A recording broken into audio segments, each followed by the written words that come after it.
saying it over and over again, right? It's like, it's a non-brainer, right? Over and over again. Okay, can you check, can you just take it online? Yeah.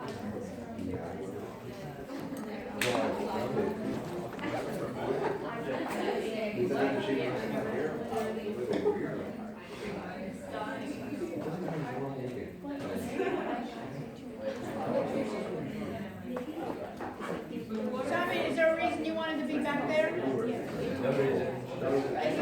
so kind of be up here? With the group, you can just monitor for me the camera. I was looking for you. I said, I thought you were here.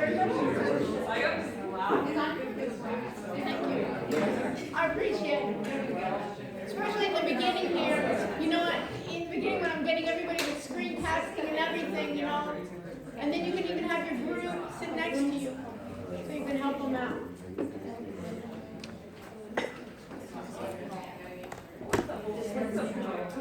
Bernardo, can you do me a favor? Give everyone a sheet of paper.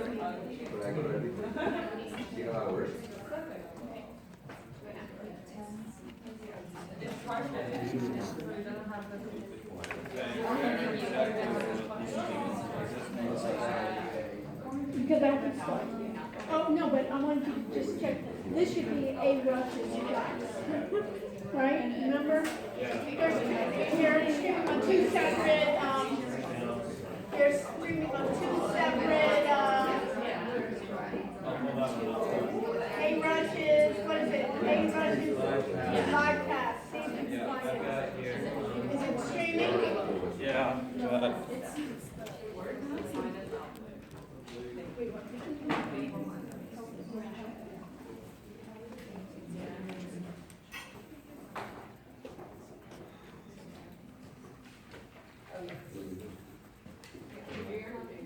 They don't even have electrical outlets on the seats.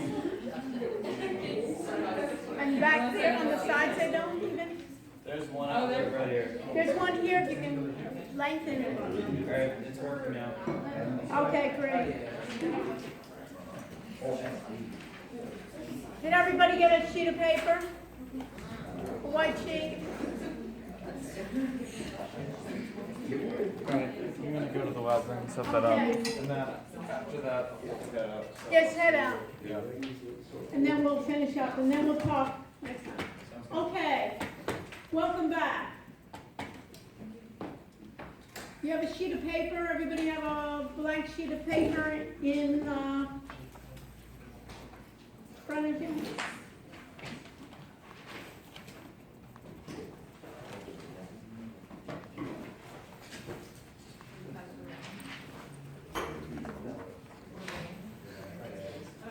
Okay. Yeah, Simon, you have a sheet? Yes. Okay. So everybody with me? A couple of people missing. Later on, you can help them when they come in.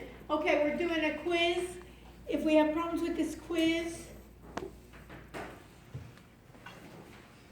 I really would be happy to have all of you in my class, but if we have problems with this quiz, then we're really in deep trouble. So what I want you to do, we're going to do a quiz. Take the sheet of paper. You got it? And what we're going to do, we're going to make it like the olden days that we wrote a letter to our mother in pen. Anybody remember that? When we put it in an envelope and we mail it, and we're going to fold it in thirds. Just like this. And what I want, I have a marker here. You want to fold it in thirds like this. This is a there. You're going to fold it in thirds, and I'm going to pass around this marker, and you're going to give it back to me. Bernardo, you give it back to me when it comes around to you again. And I want you to print in large letters what you would like to be called in this class. You know, there used to be, and so I'm just going to put in Dr. Rush, that's easier on one side, and I want on the other side, I want it too, so those behind you can see who you are. And I'm going to do Dr. Rush here. Okay? And I'm going to put it right here as my tag. And as I mentioned, I don't know if I mentioned the first day of class is, this class will be heavily needing class participation. You can volunteer to speak or I will call on you to speak. What I do demand is that you've done your work. You don't have to know all the answers. We're always going to have issues, but you have kept up with the work and attempted to do all the work. So if you have one bad day, what you can do is you'll take it every day to class, is you can put it down and I won't call on you. I suggest that you don't use it today, because later on you may want to have one bad day. You know what I mean? There's always one bad day that you'll have. So I'm going to put it here. I'm going to pass it around.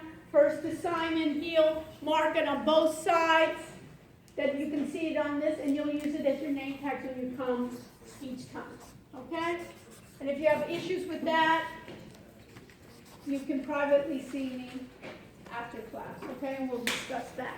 Okay, other than that, so what do we say is the whole idea in health information technology is to basically be more efficient, to give better health care,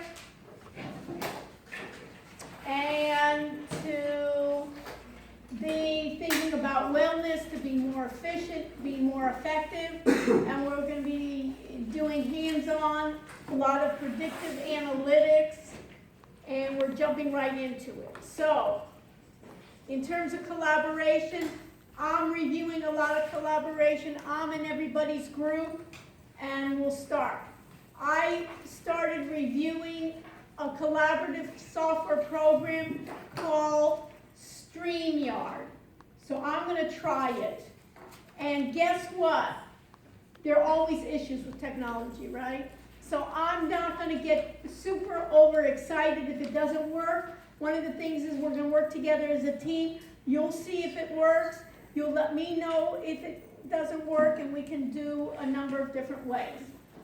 A lot of times there's traffic. A lot of times there's problems. Sometimes we kind of daze off and say what was around the class and so forth. What I'm trying to do is record the classes. I'm trying to record outside the computer, but I also want to record what's happening inside the computer. So one of the things I did is I looked at a program called StreamYard, and some of you can look at it as well. It's in beta. You can take a shot of it if you'd like, and you can try it out and see if it works for you.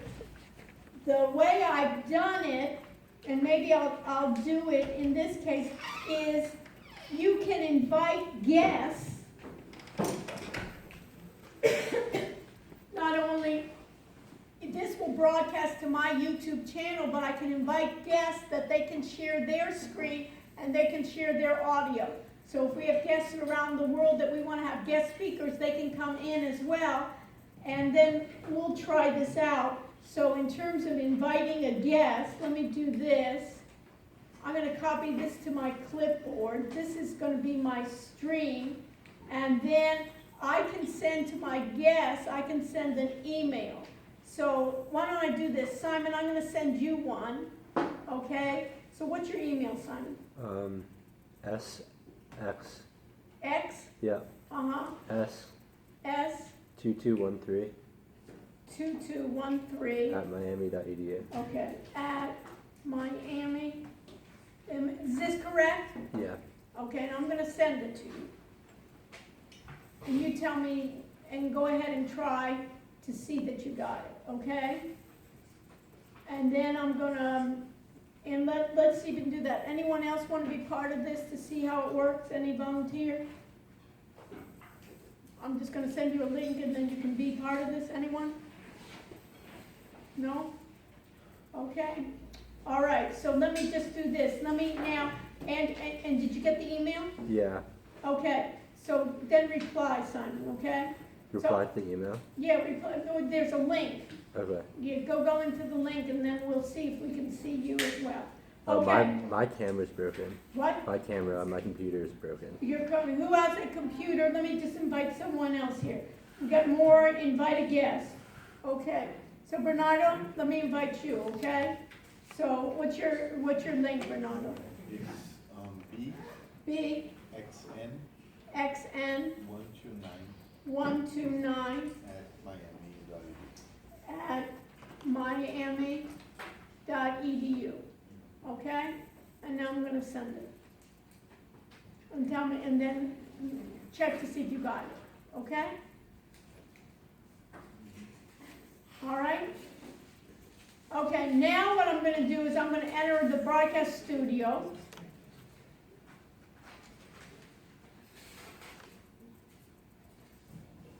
And we see the camera, we see the mics working, and then I have here, let me change this is gonna be then 6:30. It's saying that my browser don't. What? It's saying that my browser doesn't support StreamYard technology. Okay, so do you have do you have Chrome? There? You have another browser? No. Huh? What other browser? See, we have all our issues here that we have. Yeah, I need to download Chrome. You need to download it. Devin, do you have Chrome? Yeah. Okay, so we'll try you, okay? I'm going to, right now, I'm gonna enter the, so what is your, what is your email, Devin? DHT 25 Yes. at what? Miami.edu. Miami.edu. We'll try again, and then I'm going to do StreamYard. Let's see.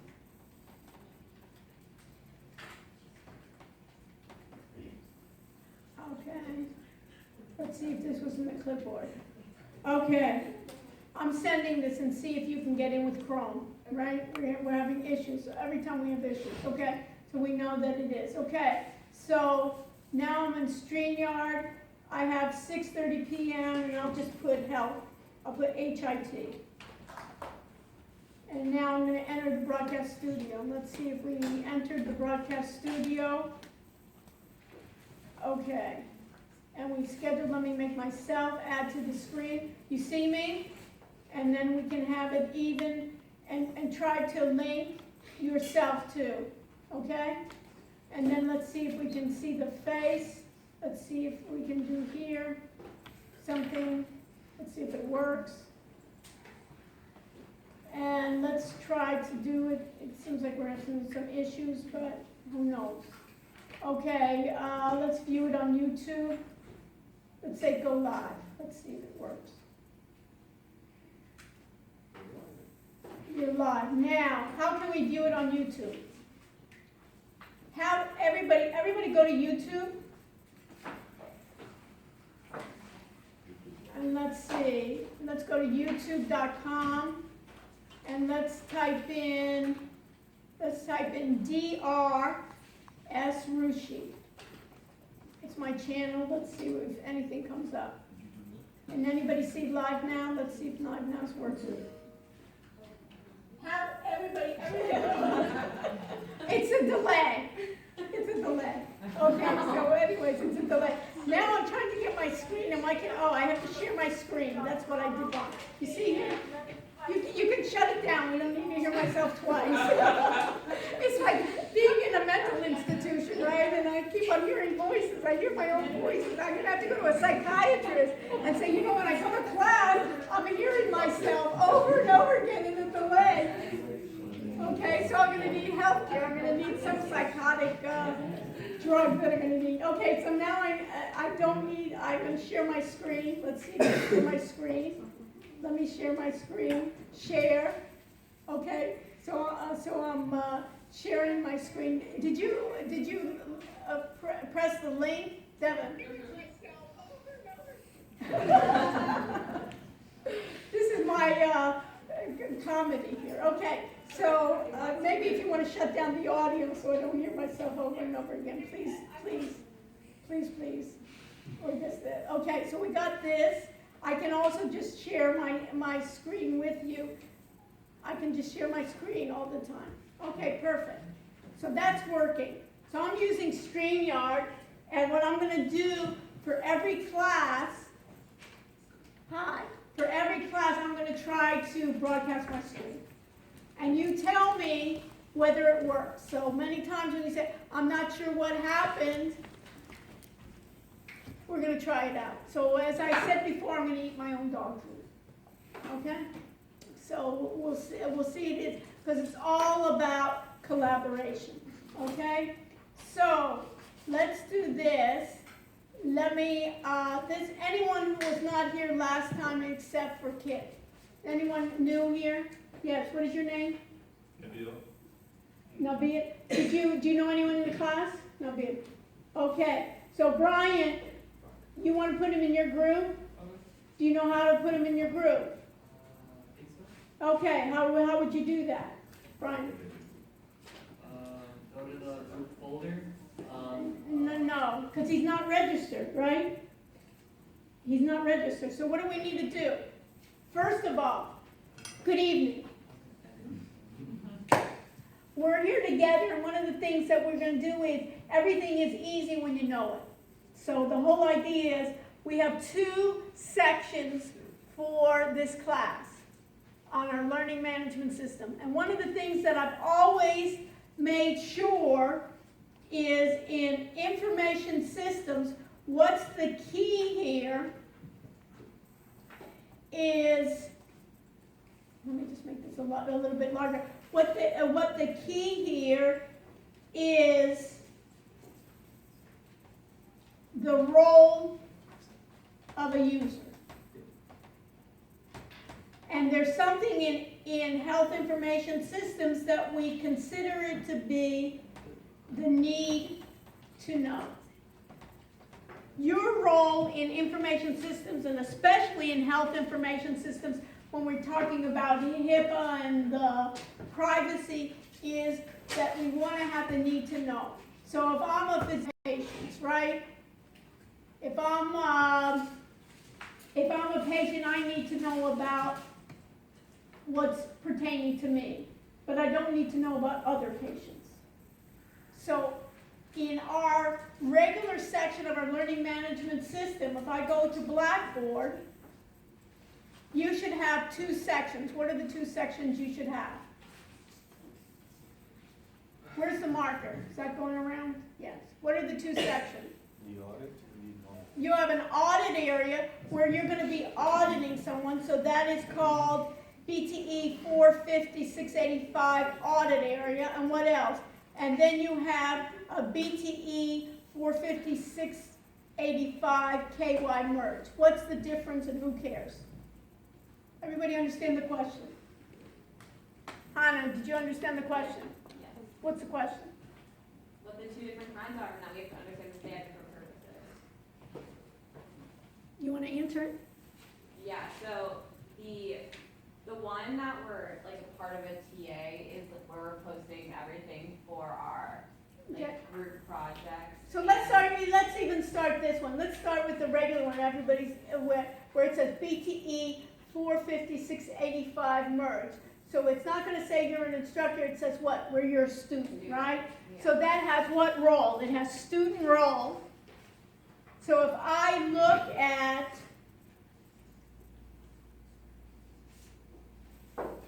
down below and I see users, and I look at users here, what role does everyone have then? Student. So that means that you have read capabilities of whatever I put into that section. Everybody with me? So that's, and do you have any, can you basically delete users or add users? You don't have any control over that. Can you delete material on this, Hannah? No, you can't do any of those. So this is just the need to know on this. You'll be able to see when it says my grades, you'll be able to only see your grades, not everyone else's grades. I have access that I'll be able to see everyone else's grades on that part. Okay, great. And then if I go back, right, if I go back to Blackboard, I have another section. You're on a roll, Hannah. I have another section called the audit area. And if I go down to users and groups, and I see users here. And what's your last name, Hannah? Pastor. With a P? Yes. Okay, let's see here. Pastor Hannah, Pastor, it gives you the role of teaching assistant. Right. So that gives you the role to add users, delete users, add content, delete content. You have the need to know, basically you have full reign here. The difference between teaching assistant, and if we go to the next page, and we see my name here, I'm listed as what role? Instructor. So what's the difference between teaching assistant and instructor for terms of roles? Any ideas? You should be able to add grades.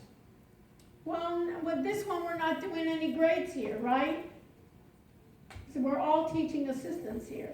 We're not taking any tests here. So what's the only difference is, and that's just because of this system here, the only difference is you cannot delete me from the class. But you all, so I'm the last one standing, guys. If you delete everyone and everybody decides to go home, I'm still staying. That's all I can tell you. I'm committed. The rest of you, you have a choice, right? I have a choice too, and I'm committed to this class. So in this case, that's the only difference. Otherwise, you can add users, Hannah, you can delete users. So in terms of Brian then, in this case, you just have to go up here, Brian. You can do it at the time, right, on users, and find users to enroll. And in this case here, what you can basically, you have to first browse, right, and then you can put, when you browse then, you just can even browse and find him by the last name, put him in as student, and then basically after that you can elevate his role to teaching assistant. You see that, Brian? So this is how you can do for Nabil, right? Is that how you pronounce your name? Nabil, then you can put him into it, and then you can put him into your group. But you can't put him into your group until you've registered. Okay, any questions on that? So is that what you did, Devon, for Kit? Everything's easy when you know it, right? So what was your problem, Kit? And that's what I want to discuss in here are issues, problems, not what everyone else knows. That's what we want to spend our time in. So what was your issue, Devon? Why couldn't you do it before? Internet Explorer. She had the wrong, basically the browser was not compatible for the learning management system. Who knows? And if you keep on, and one thing about it, a lot of times, we hear about artificial intelligence. A lot of the software is not intelligent, so if you do the same thing over and over again, it doesn't give you feedback and say, just use another browser, right? So it'll just keep on doing it, and you won't be able to get in. And then notice when I first looked at it, I didn't even pay attention, and luckily you did, the browser. Okay, we got that part. Okay, so we got that part done. So I'm going to go, so we got that part. I'm going to go now to, I'm in the audit area. I'm going to go to the groups. And let me tell you then what I wanted to make sure we did. So I'm going to, Sierra, Sebastian, and Hannah. We'll start with you guys, okay? So I'm going to go into group 1. And what I'd like you to do, I'm going to give you feedback. And we're going to be talking about something called agile development. What is it and who cares? If you don't know, what should you do, Jared? Yeah, Google it up. Okay, so let's do it. Everybody has a laptop in front of you, right? Who does not? So everybody has it. So let's see, agile development. What do we got? An approach to software development It's what? It's an approach to software development. It's the approach to software development. So let's look this up. Agile development. Okay. So is an approach to software development. under which requirements and solutions evolve through collaborative effort. Does that sound like what we're doing? Collaborative effort and cross-functional teams. So basically, what agile development means is approach with basically end users is a process, a way of breaking down software development of a large application into smaller chunks, shorter development cycles. So what does that mean? When software has traditionally been developed, and a lot of you were thinking about it in health information systems, right? Dr. Chandra, you wanted to develop basically something for your practice. Is it usually required when you dealt with software developers a long period of time? And by the time you give them the requirements, they'll say, okay, we can do it from 6 months from now. I'll deliver it to you. What's the problem with that? Time, 6 months, and what's the problem with time? We always go in time, but what? Number one is it's going to take too much time, and by the time they get back to you, guess what? It may be you're going on to another project. You're not even in that role anymore, number one. Number two, took 6 months and it wasn't what you wanted. So what agile development is saying, in this pace now, we need to get things out quickly. We need to deal with our end users, whoever they are, whether it's physicians, whether it's patients, whether it's physical therapists, whoever, and get feedback continuously. It's just like with any relationship. You know, if you tell somebody and you don't get back to them in 3 months, well, I never got feedback. That's not what I wanted. So agile development means we're going to break things down in chunks and get feedback continuously. And that way we can get better software quicker and also what we need. That's called agile development. And why am I telling you this? In this seminar, what I want to do, that's how I want to work. I'll be giving you assignments weekly, and instead of waiting to the end of the semester and saying, you know what, Sierra, this is not what I want. You know, your end project is, hey, you know, if you would have done this and this, you would have gotten an A on that project. You said, well, why didn't you tell me, wouldn't it be better to tell me the first week, second week, and third week we can make corrections rather than the end? I don't have time to do it at the end, and also it's been changing. So this is what we're going to be doing every week, is I'll be giving you an assignment, and then I'll be giving you feedback to that assignment, and then you'll change it. So nothing's going to stay stagnant. So the idea here is I want you to make those attempts in the beginning and then change it as we go along. Maybe even keep the first version and then this is like the second version or add on to it. Everybody with me? So and that's how you want to deal, that's how you want to supervise people in software development or in hardware and so forth, is basically a way for communication. And one of the best ways for communication is, that's why I gave you that opportunity, is to basically record what was happening on your screen, either because I know it now and I can share it with someone, or this is where I'm having problems, or this is where you can say, this is not working for me. Rather than coming after a week and say, it didn't work, and then I ask, Sebastian, what didn't work? Well, I don't remember what didn't work, it just got stuck, and then I can't help you, right, and no one else can help you along the way. But if you've documented that and say, this is where I got stuck, or Ben said, oh, I figured it out, we just missed that one little process, right, that Devon figured it out. Hey, you needed you couldn't use Internet Explorer, you needed to use Google Chrome. Something like that, right, where you can spend a whole week just, and Kit never got into the class, you know, because you just spent time wasting time like that. So somebody can give you that way, and that collaboration software is the same way, that it's hard for us, one is to remember what happened, we can document what happened, and we can communicate and find the best people around the world to deal with, or whether we're dealing with patients that we can communicate in a certain way, or whether it's a way in which we can deliver better services. I just want to bring up one more. Yeah. Money. So as you keep handing it out to other people to do it, it costs a lot of money. Yeah, and in increments, and you keep on doing hours and hours, and guess what? You do that expense, and it wasn't even what you wanted. Or they didn't understand, or it's miscommunication. Or you change. I don't even know exactly what I want, but once I see this part, I know that now it's not the correct color, or it's not correct, or that's not how I do it. There's no other way in which to do it. We'll talk about it before. It's also what they've started to do. I don't know if anybody's heard about Modernizing Medicine. Anybody hear about that company? Who has? Look them up right now. We're sitting here.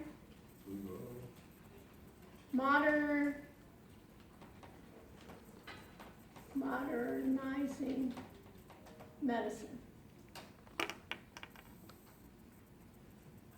Okay.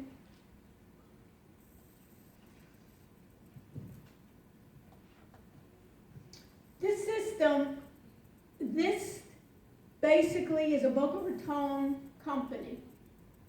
They're hiring like crazy. As a matter of fact, maybe we'll have one of their physicians come in. That's a good idea. Remind me to invite her. She's also at Lenore once a week. Oh, she's on Wednesdays too, so it's perfect. She's in rheumatology on Wednesday. But what's interesting about this company, anybody hear of an EHR? What's an EHR? Where's my marker? Where's my marker? My marker around? Everybody make a tag.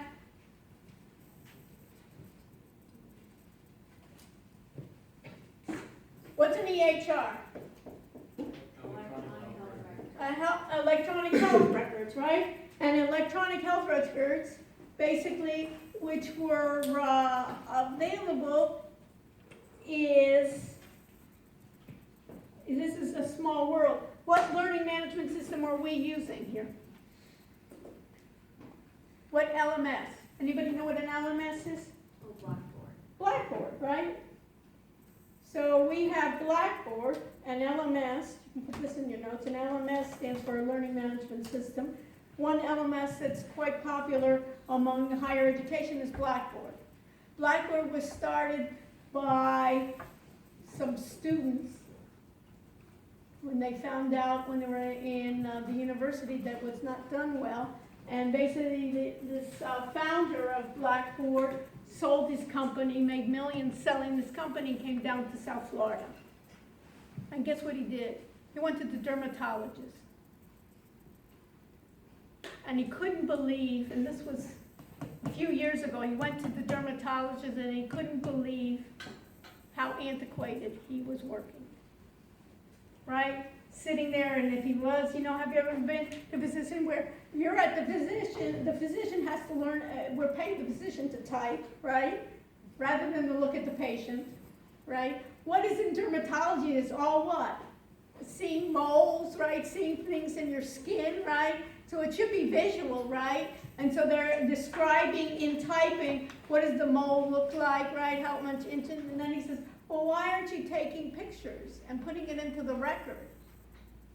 Right? Doesn't that make sense rather than typing all? And why aren't you looking at me rather than looking at the record? So bottom line is he said, I just finished this startup and I got millions of Blackboard. Why don't we work together and we'll start a new EHR company? We'll start with dermatology. Okay? So who is the customer for this EHR that they're going to sell to? Who's the customer? Hospitals.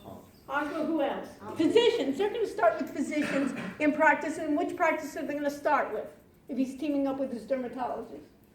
Dermatology, right? Because you know dermatology, I know computing, let's work together. And basically they said, okay, what do they need is they want a dermatology practice that knows the flow of their information, how they practice. Because one of the problems is what? That who designs the systems are computer scientists. Do they know about dermatology? They know like the hole in the wall about dermatology, other than maybe they had some mole, right? And they're designing the system. So they flipped the model around and said, we'll hire physicians, we'll teach them some coding, they'll design the workflow, And then we'll have computer scientists and engineers help them with the back end. Everybody understand? So it's basically reversed. So that's what I liked about the idea of this, and they basically now have 65% of the market in dermatology, plus they're getting now a number of other fields. So we'll invite the rheumatologists who learned, they say, hey, physicians are smart, right? Why don't we teach them 12 weeks of JavaScript? They'll do the front end of what the workflow should be, and then the system, and then we can get feedback along the way. And then they can respond knowing their basic specialty doesn't fit. Do you understand? Everybody understand?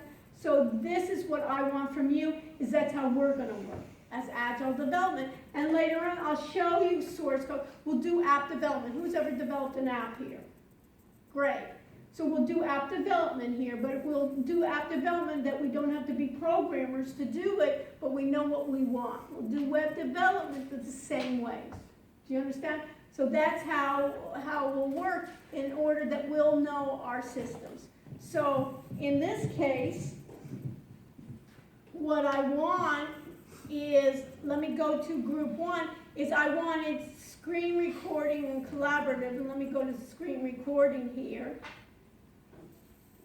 Okay, so this is what I wanted. I wanted you to look at different screen recordings, and if do you have, when I do this, let's set up some procedures. So let's do this. For everybody's group, let's have in the folder, let's have everybody's name,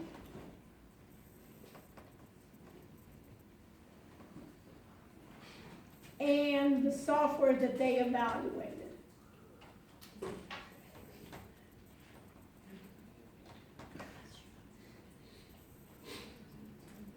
And for the collaborative software, do the same. Put everybody's name and the software that you looked at together. And then within the screen recording, what I'd like you to do is, what's the difference between this icon versus this icon? Who can tell me? Hannah, what's the difference? You have two. One is a File, and the other one is an item. This is called an item, and this is called a file. So the difference here is, let's use items because the idea is that once we get an item, I'm just going to do it. Once I get the item, I can have a description written here about what you have.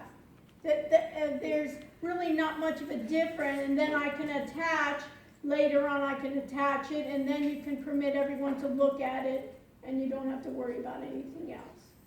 The other thing, put in your notes here, is I'd like to have the file also attached. So when you do an item and you put the description, attach a file of your recording. So attach, use item, and attach the file, recording.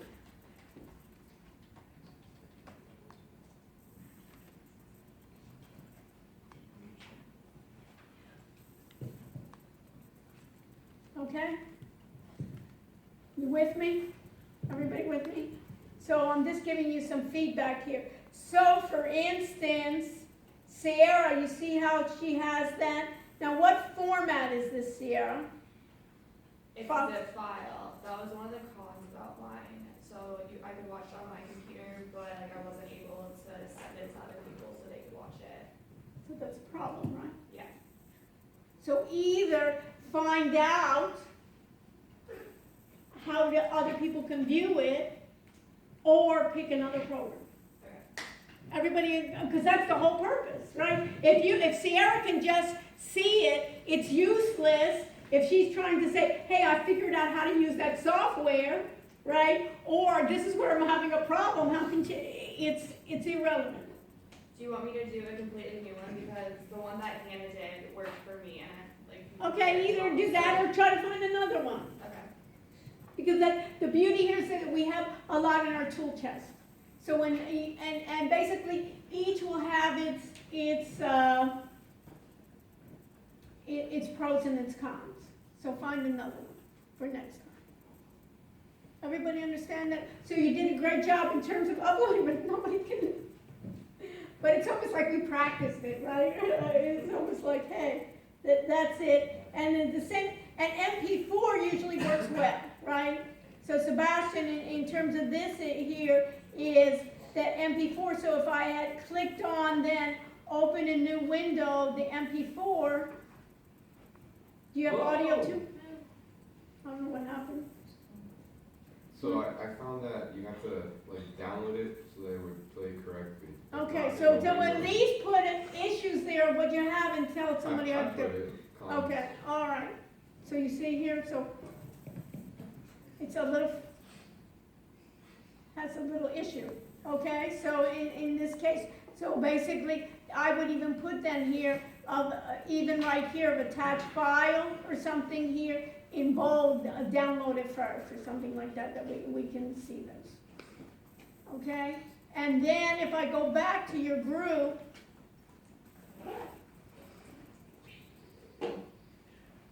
to collaborative software, so we got Skype for business.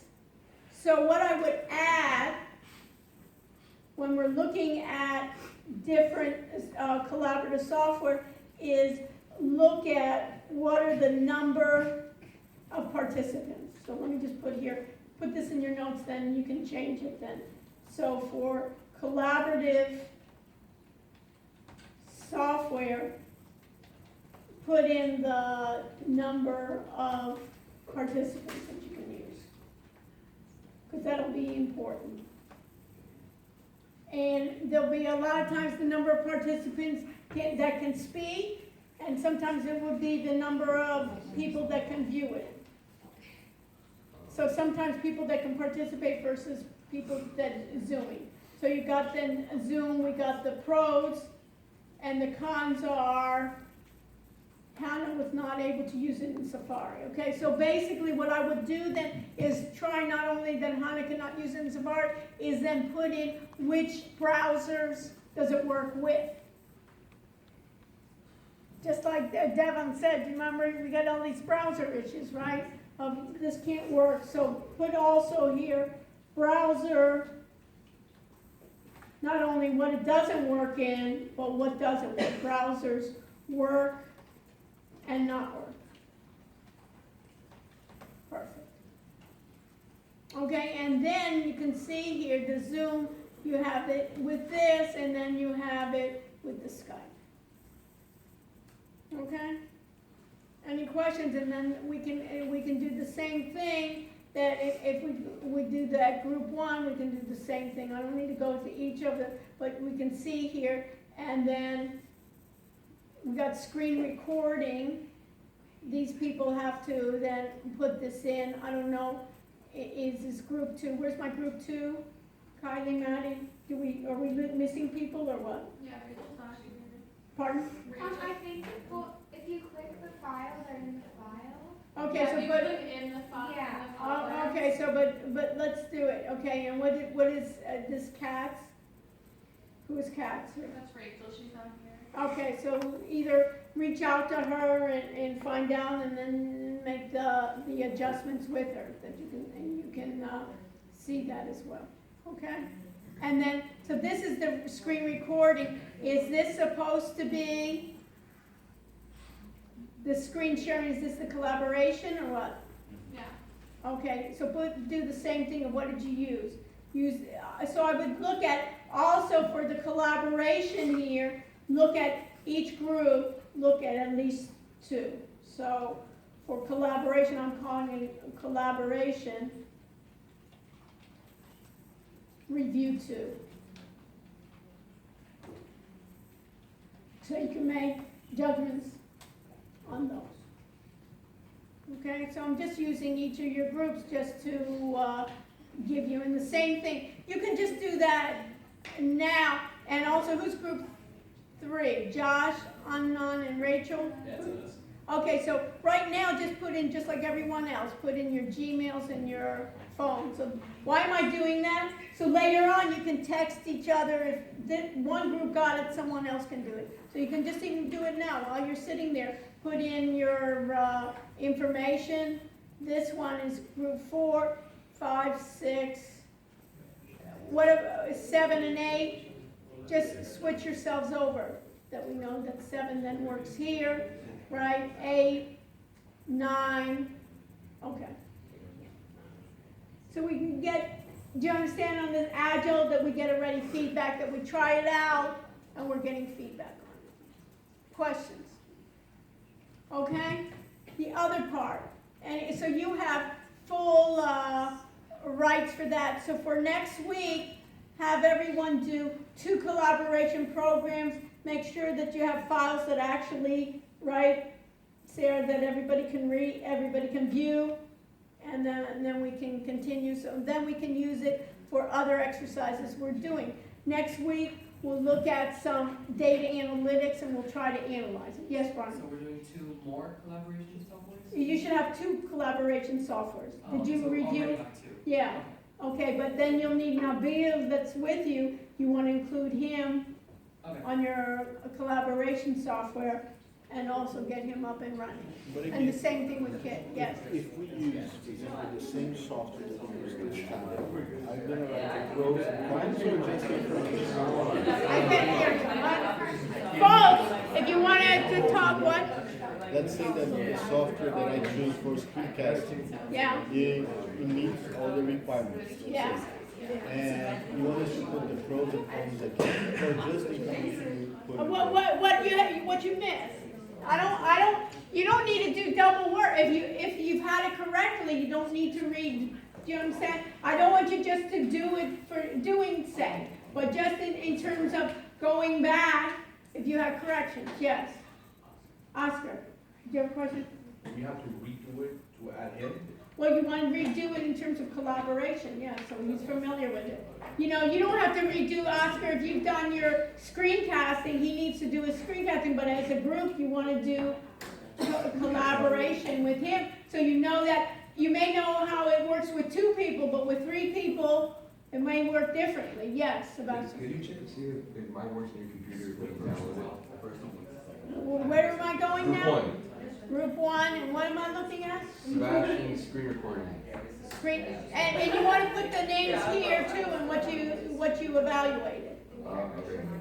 Do that now, right, and screen recording, I can look at it another time, but what am I supposed to do? Ice cream. Huh? The last one, ice cream. Okay, does that, everybody else, does it work for everyone else? I'm not sure. Well, then you have to check with everyone else. What, like everyone on the team, you mean? Yeah, everyone Oh, on your okay. team, let them see if it works, you understand? Folks, when you're gonna get with your team, your whole team is, the purpose of a team, I know this is unreal, but it's supposed to be working as a team. So the idea is when you do something as screencasting, everyone in your group has to view your program, your screencasting program, and see if it runs properly. You understand? Because the whole purpose is that you're going to be able to share it. So just even if Sebastian, even if I could view it in this case, it needs to be done. Did I answer your question, Sebastian? Yeah. Okay. All right. Any other questions on this part? We're clear? Oscar, how are we doing? Oh. Okay, good. Okay. Next. Let's go back to the regular Blackboard. And let's go to the regular section, just so we know what we got. The regular section is merged. And in merge at course documents, I have assignments.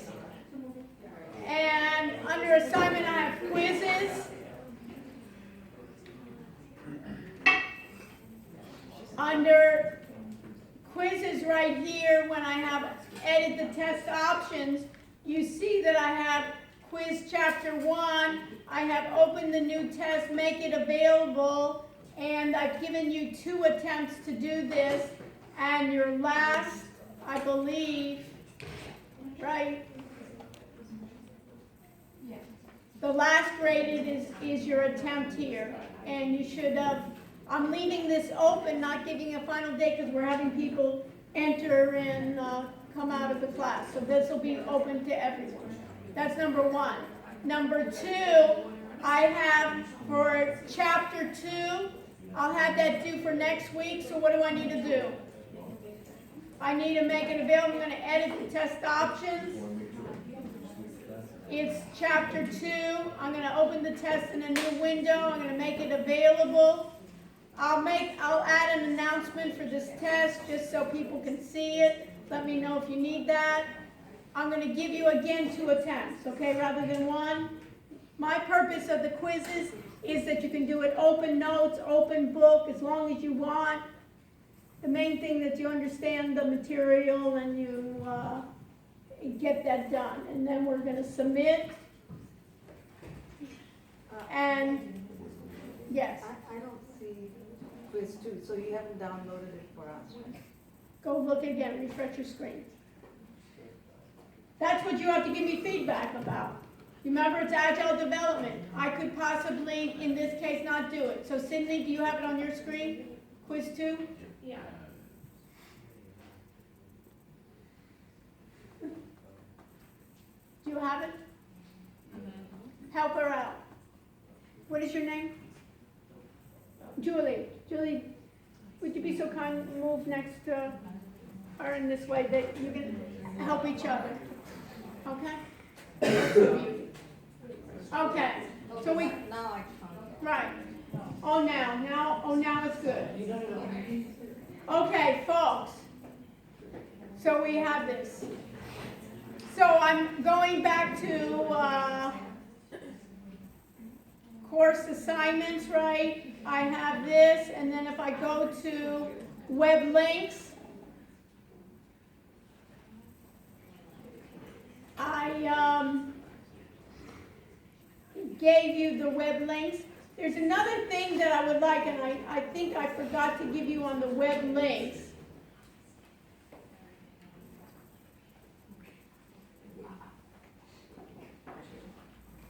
Let me see here. On the bottom of your web links, did I talk about NYT and WSJ? Yes? No? Okay. Go to your web links in your regular section. I call it regular.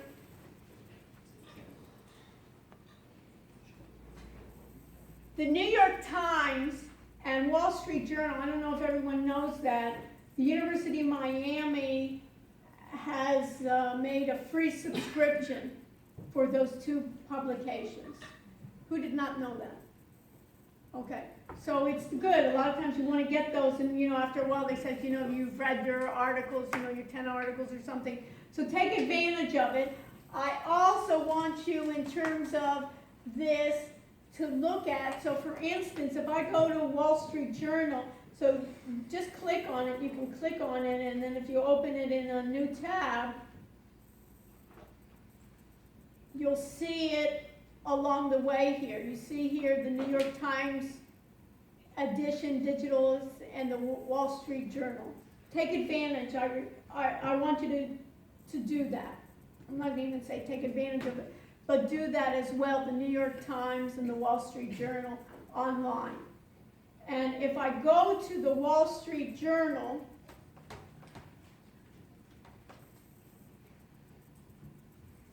if you look here, what's interesting, we got besides seeing the news, it's many times depressing to me. But anyways, besides that, if you go to the tech, what I like is in the tech, I like the CIO journal. What does CIO in tech mean? Anybody know?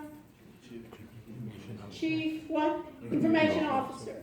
So the Chief Information Officer in the journal a lot of times you can see what's happening in the tech news. So for instance, Red Hat CEO says that acquisition by IBM will help spur more open source innovation. Anybody have any idea what that means? What's open source? It's Raise your hand if you know. Yes, Sebastian, what? It's like basically people who code and put things for free online so that others can work on it as well at the same time. Okay, basically, you know, in any software, there is code, and a lot of times what they call it is source code, meaning that's the instructions to the computer. In the past, a lot of software is what they call proprietary software, that they don't open up the source code, they compile it and they hide it. So if we think about it like an EHR system or something like that, basically if we think about what's our EHR system here at the university? There are many. There are many. What's one? Cerner. Cerner's one. What else? Epic is another one. They're not open source. We pay millions of dollars and they keep the source code.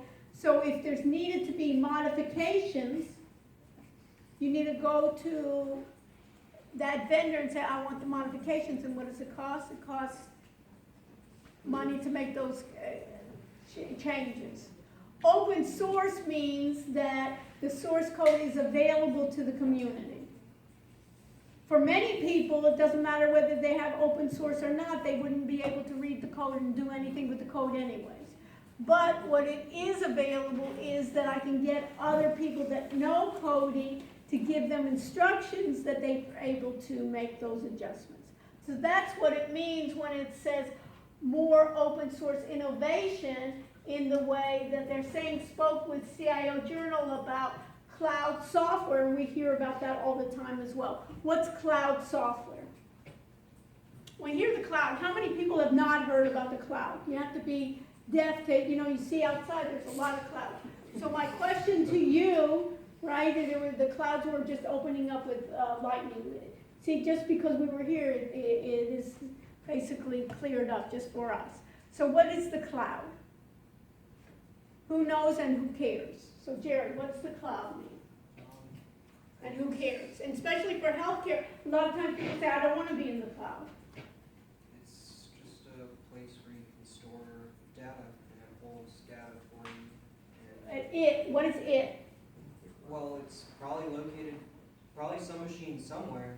Right, so basically what are we talking about? That I have, and then you can put this in your notes here, I have something called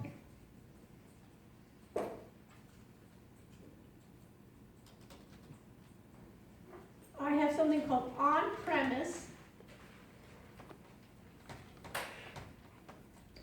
versus the cloud. And it deals with, a lot of times when we call client server. All your laptops here, in many ways, are called clients. You are the client, and what's happening here is there's other computers, other places that are serving you software. And we use it all the time. I don't care if I have a phone, right? Who's ever used email here, right? Anytime you use email, what? You're the client, and basically, let's say we're dealing with Google, right, with Gmail, they're going to be the server, and they're going to be serving you your email. It's almost, you can make it as if, analogy, if you go to a restaurant, right, and you're the customer and you're going to order, right, you're ordering from the kitchen is serving you. Are they serving just one customer? They're going to be serving many meals, right, and they could serve it. Nowadays, they don't even have to serve it in their physical bricks and mortar restaurant. They can basically, anybody ever order, right, in Uber Eats or anything else, a lot of restaurants now are making a lot of money as what? Delivering it to your home or to your office, right? It's the same thing. They're serving you. So it's the same thing that anytime, and how do I get to these servers for them to serve me is via, most of the time, how am I getting to them? Via what? What, the internet? Through the internet, right? So basically, I'm getting it through what they call an internet protocol. I'm getting to that information. So a lot of that health information technology, or those EHRs, a lot of times they're going to be served on either servers on premises, meaning, let's say we were at this university or the hospital, they would have computers at their premise and then you could attach to it. Or, what does it mean, the cloud? All the cloud means is what? That I'm getting access to it via what? How are you getting access here? Via a browser, right? Just like Devon was telling me before, right? She was using the wrong browser. She was trying to gain access to change the users, right? Via that browser. That's all it is. And what are the problems a lot of times, and the issues there are what? That the issue is that I have to have internet access. And in terms of many times, if I don't have internet access and I want to get to my patient data, what's the issue? You can't. I cannot. So a lot of times people were saying, oh, I don't have that problem, but if I'm getting, think about those hurricanes coming, those disasters coming, what were those disasters besides, right? And they now convicted those people from Hollywood in that nursing home. Did you see that? You know, that their generators went down and so forth, you know.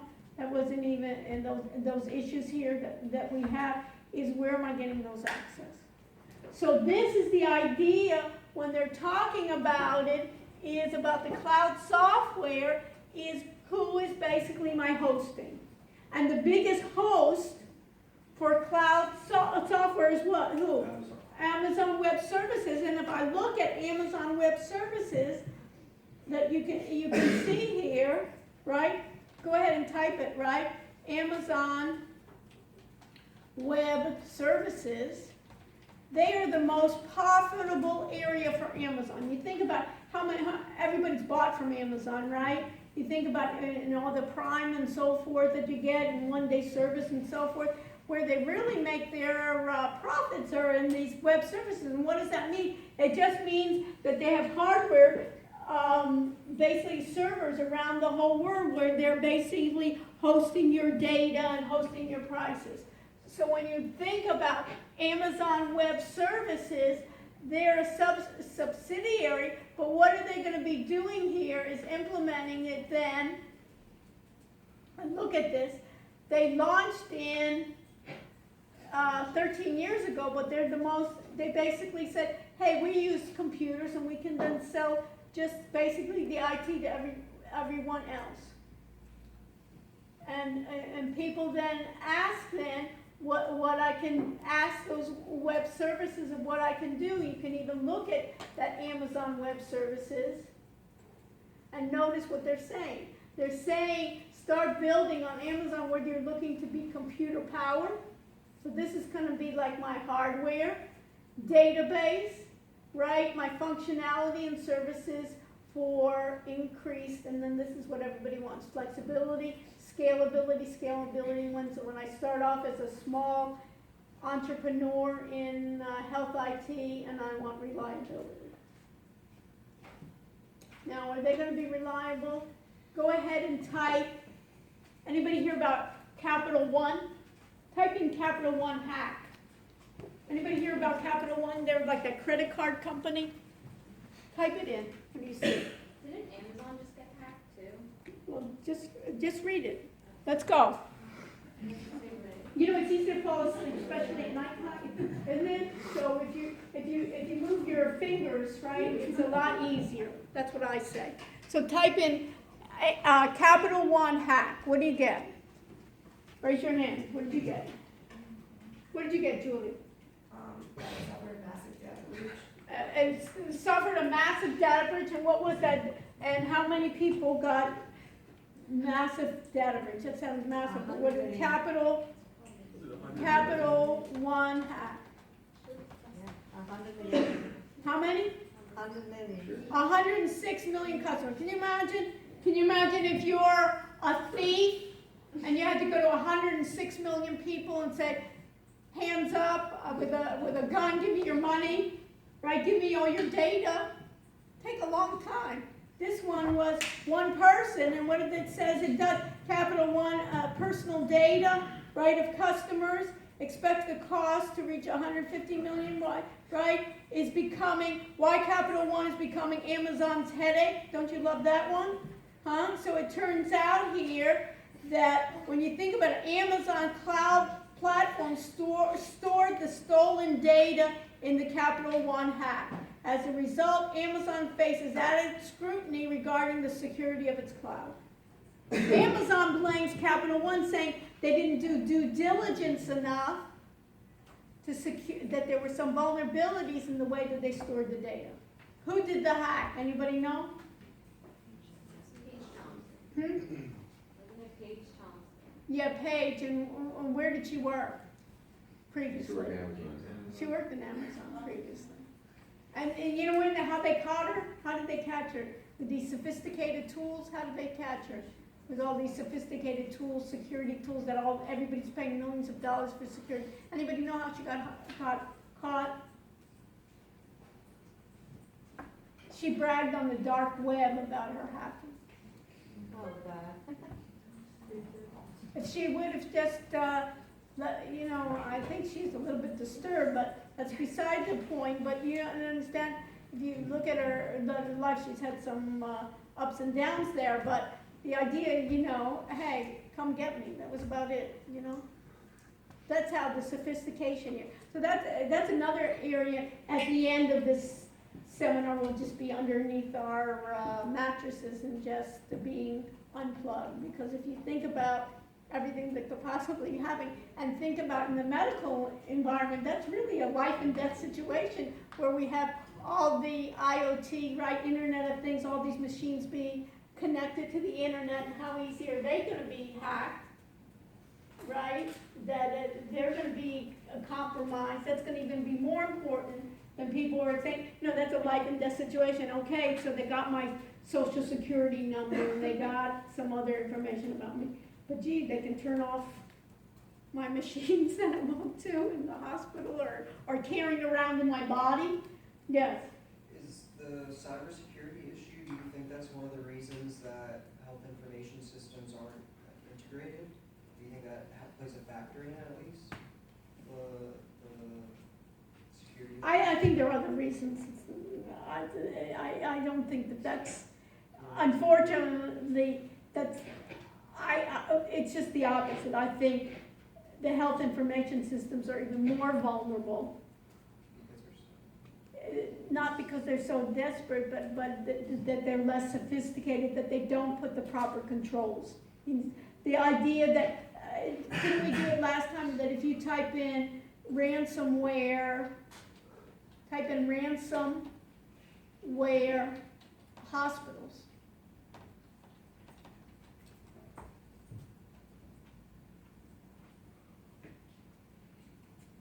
how ransomware affects hospital data security, right? Ransomware is a type of malware that typically prevents organizations from accessing certain parts of its system. The Institute for called the year of China reported, we did what the hospital does every day. It all happened in less than 48 hours. A ransomware attack, Vital Hospital shut down, a Bitcoin payment secured on the dark web, Look at this. Disrupts emergency services at Ohio Hospital. This is just not even in one. Hits hospitals. Look at all this.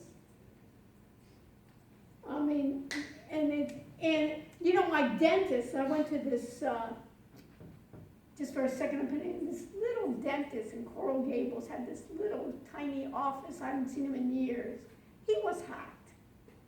He blames it on, his assistant or something went and clicked on a link. This showy dentist, you know what I mean? In Coral Gables, that it's in its old building, he was hacked. So let alone, that he was down. And what is he, that he doesn't have he doesn't have my dental record, you know, from 10 years ago or something. But think about the idea where we're talking about kidneys, you know, transplants or something, you know, life and death. I'm supposed to be in the operating room today. I don't even know which arm I'm supposed to be cutting off or whatever, that you can think about it. But this is, pays 50, look at these amounts they're paying them too, Jared. Stupid stuff, you know what I mean, 55,000. And we're doing cities, you know, city infrastructures are doing it. And why? Because they're really not, these are like easy pickings. These aren't even sophisticated, having no massive, we're not talking about masterminds, you know, in the Ukraine or something, you know, that are doing nuclear weapons, you know. Let me not even worry about that, you know, and then I'll never sleep if I think about, you know, the grid coming down and, you know what I mean, on the, you know, the whole idea. These are little schmoes in these, you know, small little rural hospitals, you know, that are getting hacked. So my contention, my humble opinion is that these are easy pickings, and it's not, it could be an excuse, oh, I don't want the HIE. That HIE kind of stuff is just that they've been unsophisticated, and there's some kind of idea too that I don't want to share my data, you know, type of thing, and it's a competitive advantage and some other, you know, stuff, but it's not because of this. You know, look at how many, Baltimore, coming to a city near you, Continuum Hospital, a tax call for action. Among the victims is the King's Daughter Health, which operates 86 bed we're talking about. We're not talking massive. So think about these massive operations, that they don't have the sophistication that they haven't had before. And then later on, in terms of the cloud, there comes the idea that people were afraid to put their data in the cloud. The question is who's protecting the cloud? Is Amazon Web Services, those folks there, more sophisticated to protect my data than my hospital IT staff? That could be up for debate, that my hospital IT staff, you know, are asleep at the wheel. Could be, or there's so much that I'm not, you know, that it's a small unit here. But there needs to be, and people are just paying right away. They say, you know, it's not like getting the FBI and saying, hey, you know, like you know how the FBI would say, don't pay, you know, when somebody's going to kidnap your kid, you know, you don't want to pay them. But, you know, parents are saying, it's my kid, I'm going to pay him. And it's like, hey, I got to do surgery today, and you're going to tell me not. But look at these attacks. Is critical. If you want to think about what area is a gold mine in terms of business, is those security companies now saying, hey, what you should be emphasizing is how do you get these hospitals secure? How do you get these medical centers secure?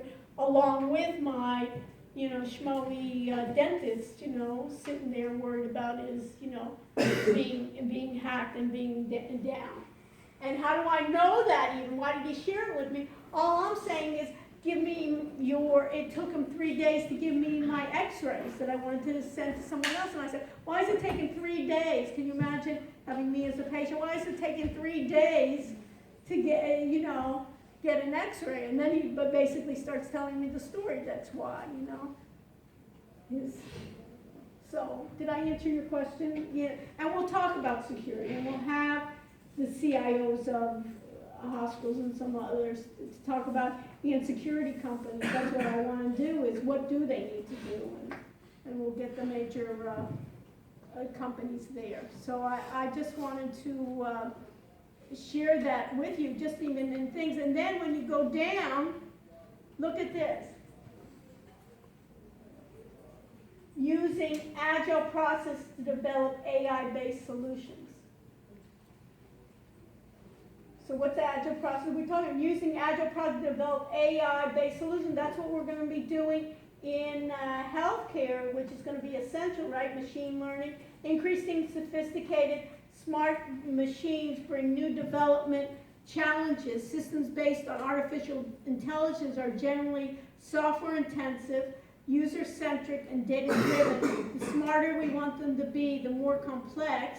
The behavior of the AI system based on machine learning And what's machine learning? What's the difference between machine learning and regular computing? Everybody understand the question? What's my question? Rachel, what's my question?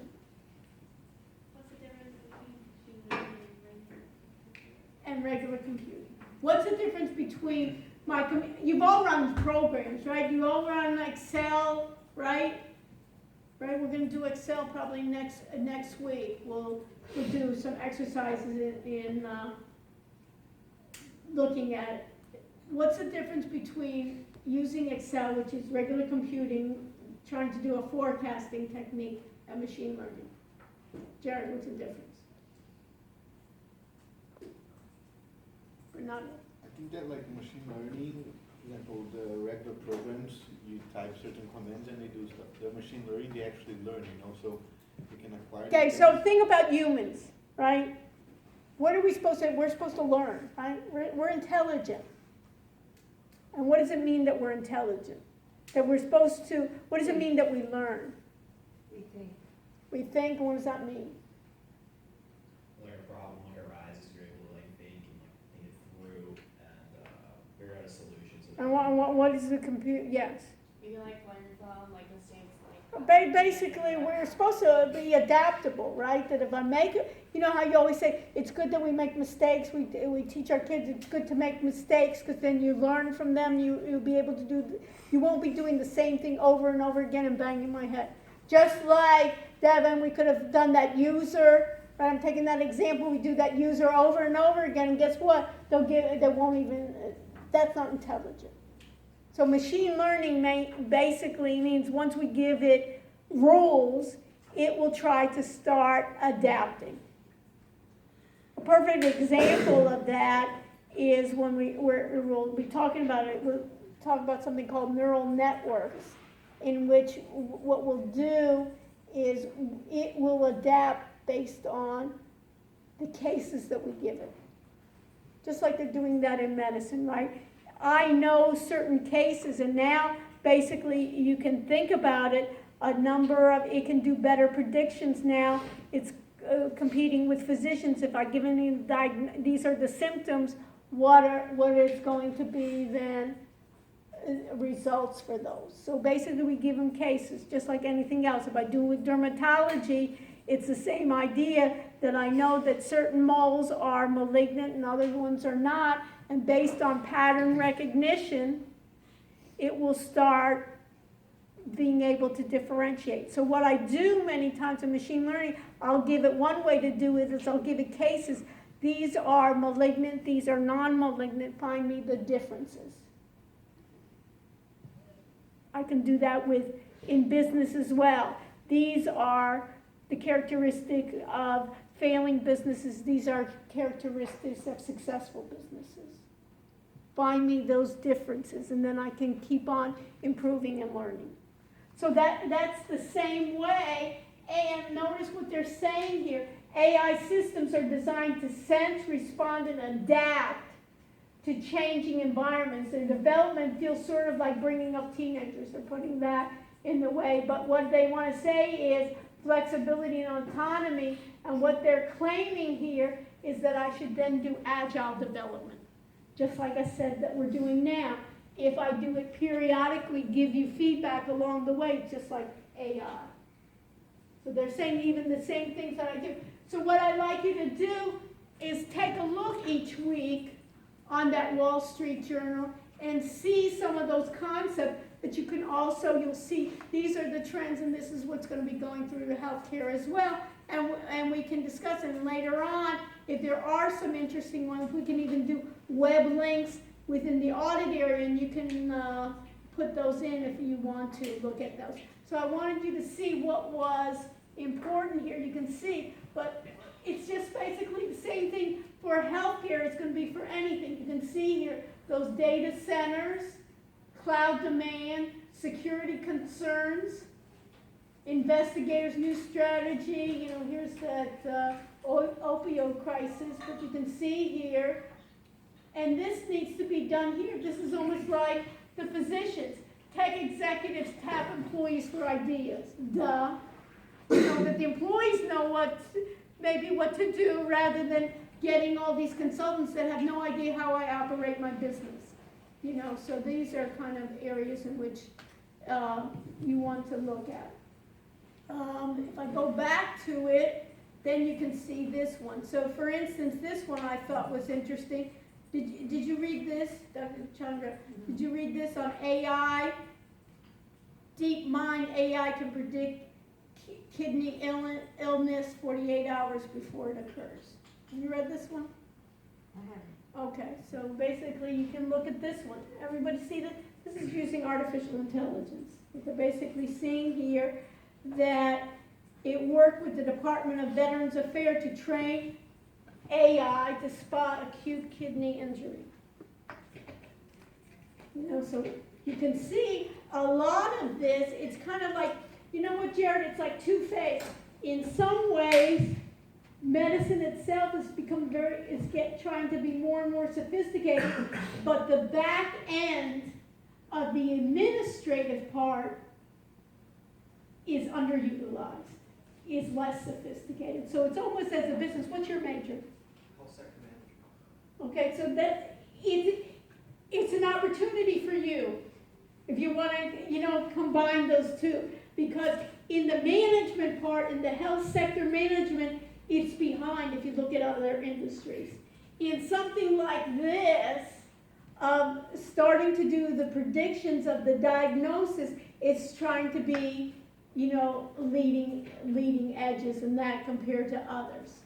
So that's where it's almost a dichotomy there, and that's where if you're in like that health sector management, or in, how many are BT, you know, business technology, if you want to go into an area that is just flourishing, is healthcare and business technology, because this is where they need it. You know, in terms of get their systems, basically, almost you can think about their administrative systems that are behind in many ways. You know, if you look at trying to be efficient in those matters, what other industry was in so much paper? You know, banks, you know, you never thought about, oh, I'll have to get your file from a bank, you know, in paper. But in healthcare, you still got a lot of paper, you know, streaming out, you know, that's done. But you see here, which is exciting for you, is you think about it, DeepMind, anybody know what DeepMind is? Google bought them. There's a company that, what do? Think about it, DeepMind, and basically an artificial intelligence company that does, so basically what these folks did was, they're talking, and you know, Dr. Chandra, you know this better than us, they're saying it killed 500,000 acute kidney injury, right? And what they did is researchers wanted to use AI to change that they were saying because it's not detected soon enough. So basically Google partnered with and bought DeepMind, partnered with VA to develop a prediction algorithm. And in the paper, they found that the algorithm can predict in 48 hours before it happens. The model correctly identified 9 out of 10 patients whose condition worsened to the point that they needed dialysis. So we'll have you look at it to respond on that, and is a mobile assistant for clinicians. So a lot of these assisted clinician kind of things, helping in that diagnosis, helping in areas, remote kind of things can work well. Okay?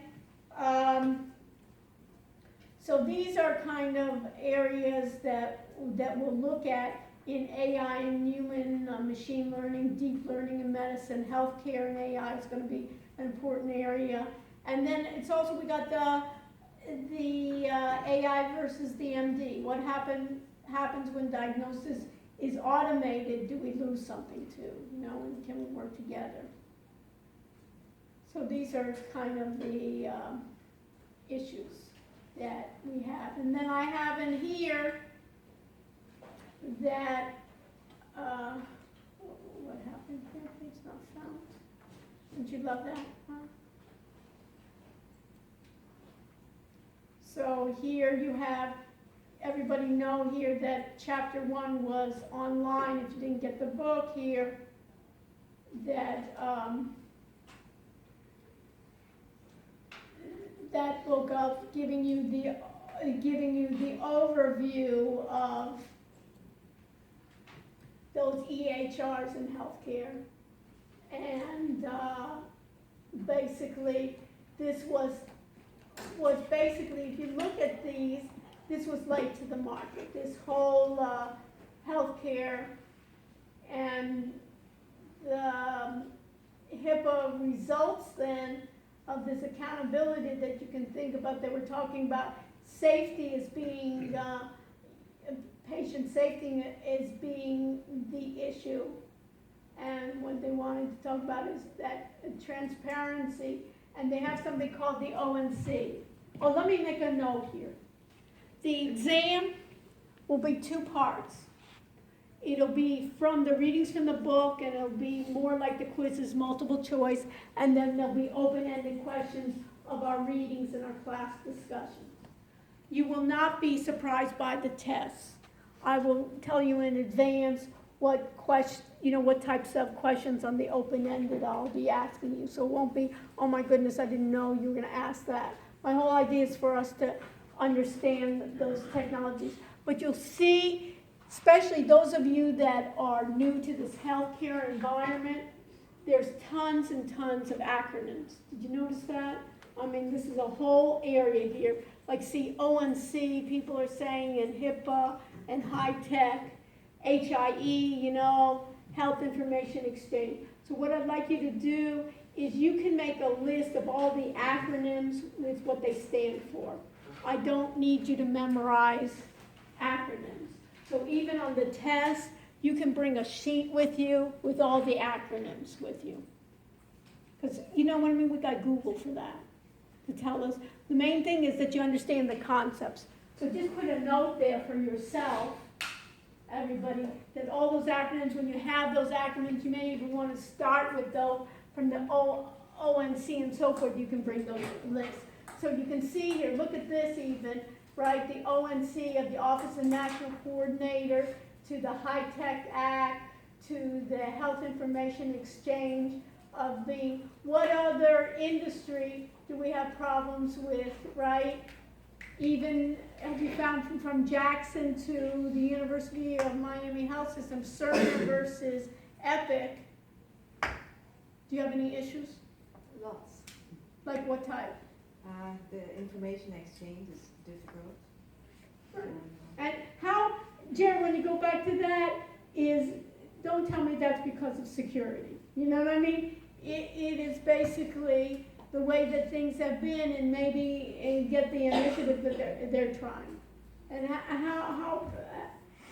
what kind of, and that maybe, and if you go to other countries, they don't have, when they have basically that one payer system, and socialized medicine, what they have is they usually don't have those issues there within a country when they're all in one system. And whether, that's a political issue, whether you want to talk about it, but it's that idea that we have it being so disparate that the other part is in the banking industry, right? How many people have ever used a bank? You don't have that problem, right? When you go from one bank to the other, there's other problems of intermediaries that we'll talk about, blockchain and others, that we want to do this, but we don't have that. And then, so what they had to do, what other industry had to do this, that all of a sudden, electronic health records, think about it. What's the purpose of an electronic health record? Sarah, what's the purpose of an electronic health record? It's basically to get digital information in a record that I can do what? Give better health care. And what can I do? If I get it digitally, I can have all that data where I can do analysis, I can do some forecasting, I can look at what the statistics are, I can basically think about population health, I can do some type of analysis in that data.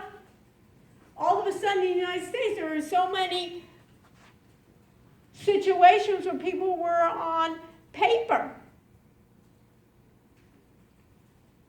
Well, how are you going to do any analysis on Give me all those Hispanics that have diabetes that are female between the ages of 25 and 35. How are you going to find that, Sarah, if it's on paper? Think about databases, right? How many people are doing those databases, right? Simple databases, even in this environment, the healthcare. I just want to give you the history. We're not talking about 1853. What are we talking about? Look at these years that they're talking about, trying to do a health information exchange that we don't even have now. So that presence here that we had to do it is, we had something called meaningful use. Anybody's heard about this? What have we hear about this? It's called, put this in your notes, a lot of times they use the abbreviation MU, meaningful use of EHRs. That was developed in part of the American Recovery and Investment Act, that High-Tech Act. What is that? And who cares?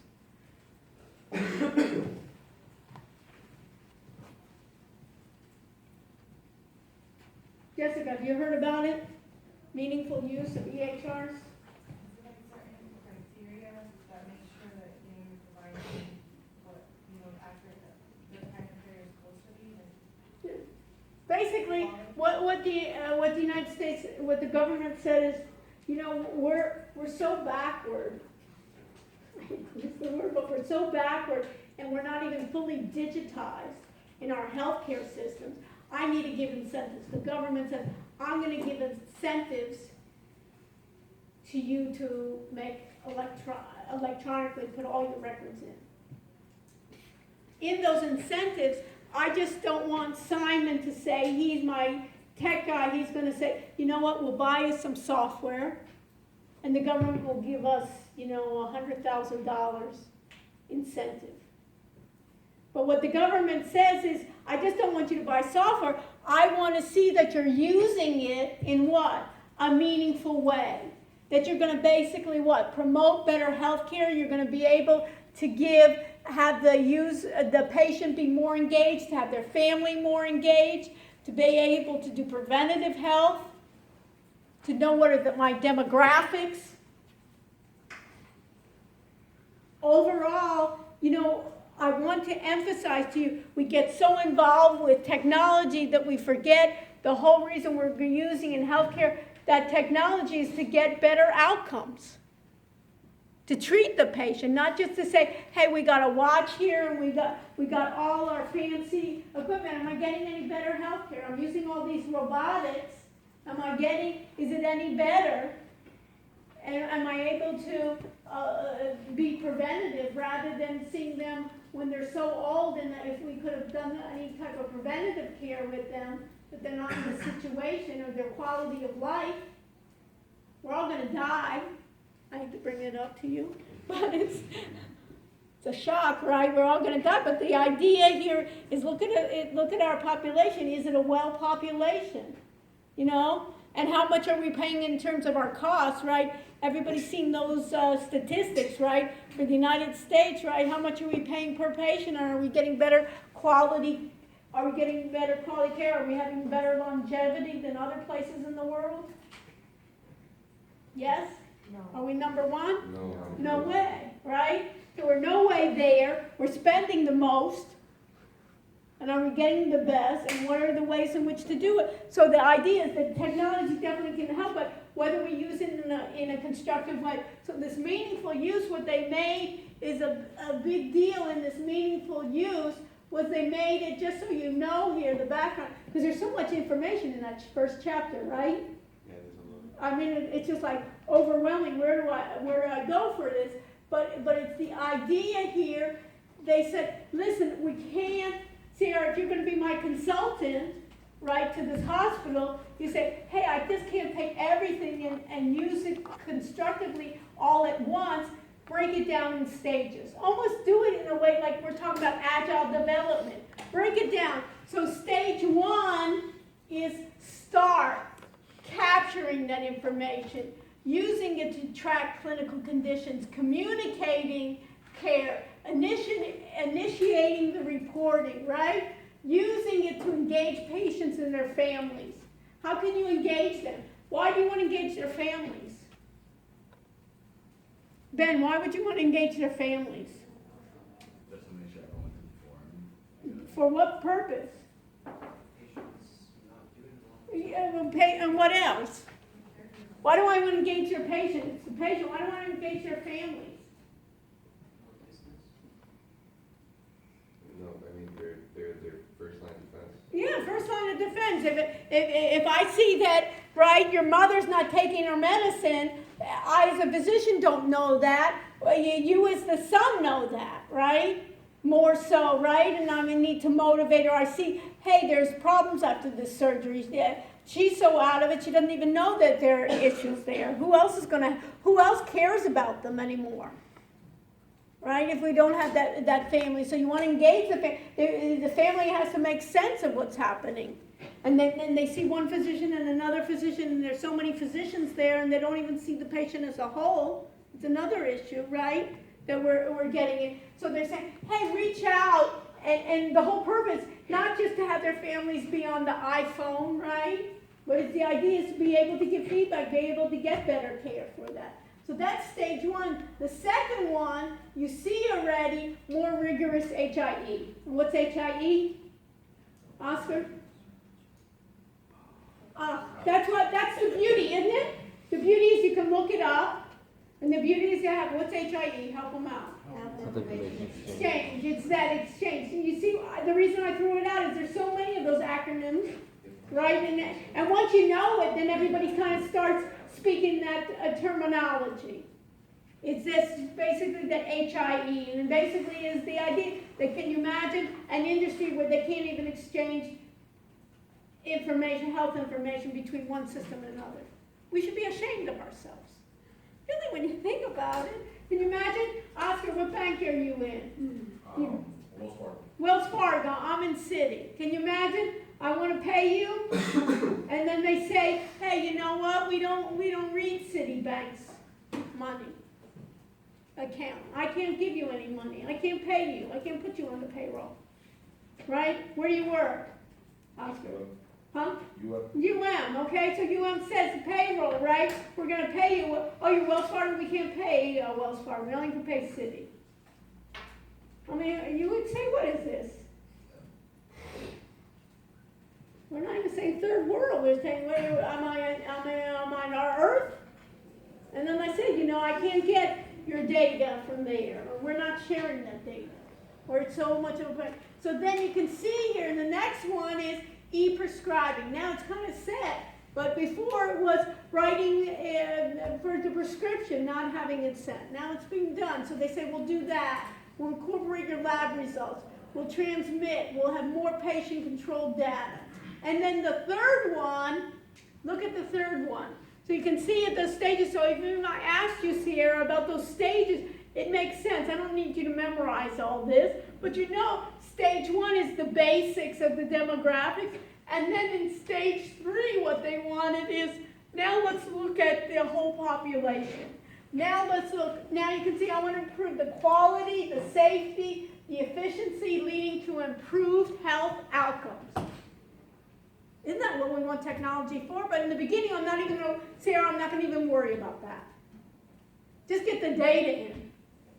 Get the patients involved. And then we'll worry about doing something with the efficiency. And then we'll do about decision support for national high priority conditions. Now I can look at the population and say, what are the national priorities for diabetes? Or what are the national for obesity?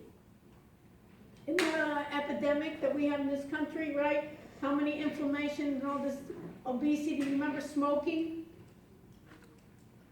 Right? And then patient access to self-management tools. We want them to be what? Just like you are with your phone all the time, right? With apps helping you improve better exercise, better sleeping, right? All these IoT kind of devices. Access. And here again, access to comprehensive patient data through patient-centered HIE. And now Oscar, HIE is that health information exchange, not a big deal. And then guess what? We don't even want to improve that individual engage the patients and their families, but we want better population health for the entire society. That's the ONC. So that's the whole, and these are other tech strategies that they're having. And where can these incentive programs be coming from? It has to be government-run programs. The government can only give money to those programs that they control. So that's the difference between Medicare and Medicaid. What's the difference? Everybody knows. Yes. What is your name? I can't see it. Oh, Kylie. What's the difference? Medicare is for 65 and over, like the Right. retirement age, and Medicaid is for typically low income. Low income, right? So these are where the government gives money, so then these are where I can give incentives. So just so you know, the difference here is this is where the incentives were to do what? Sarah, to give them that digital platform. And you think, hey, that's not a given, but it's basically digital.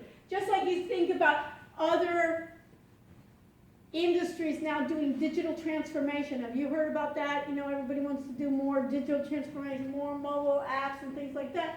These are these incentive programs. That's where it's been. And this is about the Affordable Care Act.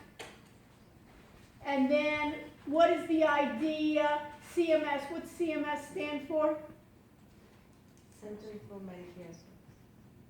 Right. So basically, we have CMS that's been established here, that's aggressively pursuing the implementation of value-based payment methods, exploring the viability of alternative models of care and payment.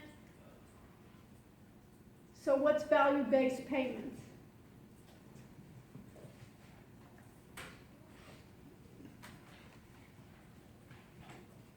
Everybody hear the question? What's value-based payments in healthcare? I think we talked about it in our intro health sector management course. Okay, so what is value-based? Is that where they try to pay the doctors based on like the work hours that they had put in, or based on like the procedure and how long they were doing it or something? It was like specifically based on Value, what's value? If I tell you I gave you value. Quality. Quality, what else? Based on performance. Based on performance, based on Health outcomes. and health outcomes. It's been traditionally how in the United States reimbursement works is what? If I give you a procedure, Jared, and it wasn't successful, let's look at it this way. I go to the car mechanic. I've just been in the car mechanic. And I kept on saying to myself, you know, my starter is intermittent, doesn't turn on or whatever, right? And he says, you know what, you got a starter problem. I got a starter problem, I come and he replaces my starter. 3 weeks later, go, my starter's not working. Go back to the mechanic, what do I expect from the mechanic? Either refund or what? Fix it again. Do I expect to pay him again? He told me just replace my starter. My starter's not working. Right? I expect him to fix it and it's on his dime. In healthcare, what it was, we go in for heart surgery, Jared. You come back again for heart surgery, I charge you again. And I keep on, for every procedure I do, I keep on going again and again charging you. So my incentive, giving you more tests, right, giving you more procedure, and I keep on paying for that same issue that you have. So on the opposite side of this, value-based payments is, let's say you have the hospital, let's say you have some kind of problems here, I can give you then to the doctors, I can give you based on your performance how well you've done. Or I can say, you know what, for these types of treatment, I'll give the hospital and the doctors, and I can give you $100,000. If you can treat this patient well and it costs you $60,000, you can keep the $40,000. But if you have to keep on going back and, like, say, the next 20 days for that same operation over and over again, you have to eat it up. So it's kind of like that, you can think about it as that value. And other industries, you would never think about that. I got lousy service, or I didn't get good service, I'm not gonna pay you again and again. So they're trying different methods, everybody's seeing that, of explicit goals of value-based payments. So they're trying merit-based incentive payment systems, alternate, payments here. So this is what they're talking about. Now we're trying about this HIT being able to operate in a way for interoperability. And they're telling me that these should work, and we're getting it in stages for these exchanges.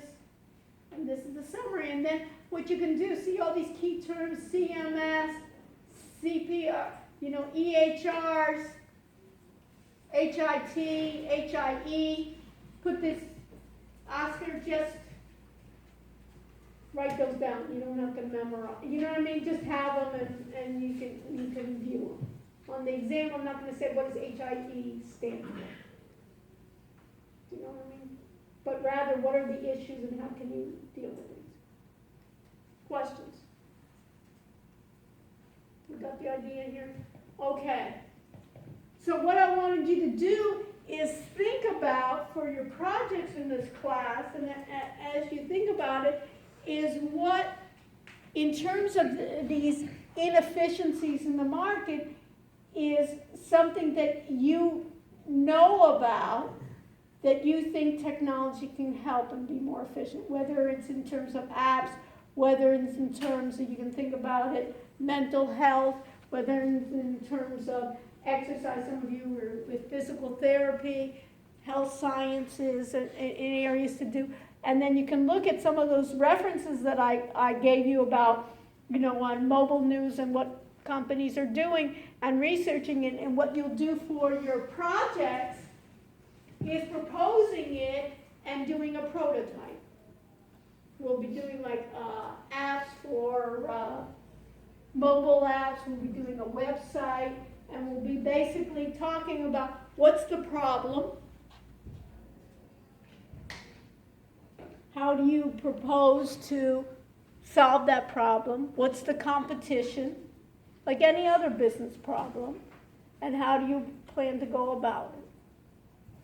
That's what your project is going to be about for the semester.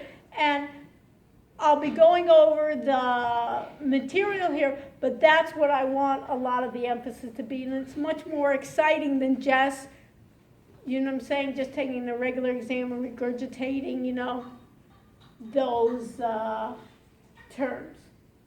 You need to know those, of what are these issues and where are their weaknesses and what you can tackle. But what I want in your project is something that you can tackle.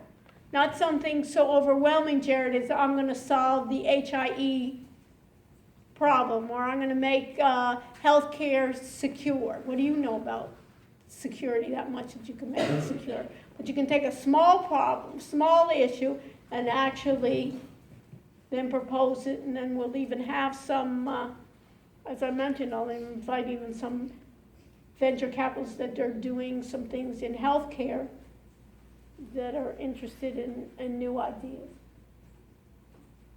and investing. So that's what we'll be starting thinking, and you can start already thinking about that and working with your group and proposing it. So, Chandra, did you upload your? I didn't know where to upload it. I'll tell you, where do you have it? Do you have where's your memory stick? You have a memory stick, or where do you have? I'll tell you where I wanted you to upload it, and it'd be good anyway so that you can have it. In your Blackboard, in your group, just so you know, this is where I wanted to do it, in your group of BTE 485, you see under course document, what group are you in? 6. 6. Who's in your group with you? Alia and Are they here? Kashay. Group 6, are you here? Kashay is not here. She's on YouTube. Okay. She's watching the YouTube. Okay. And the other one? I don't see Okay. Alia. Okay, but this is where I wanted you to put it, okay? in the collaboration in here. But do you want to give it to me? We'll see. So I'll put it in the screening software area. Yeah, you can put it, but first let you see if you can get it in.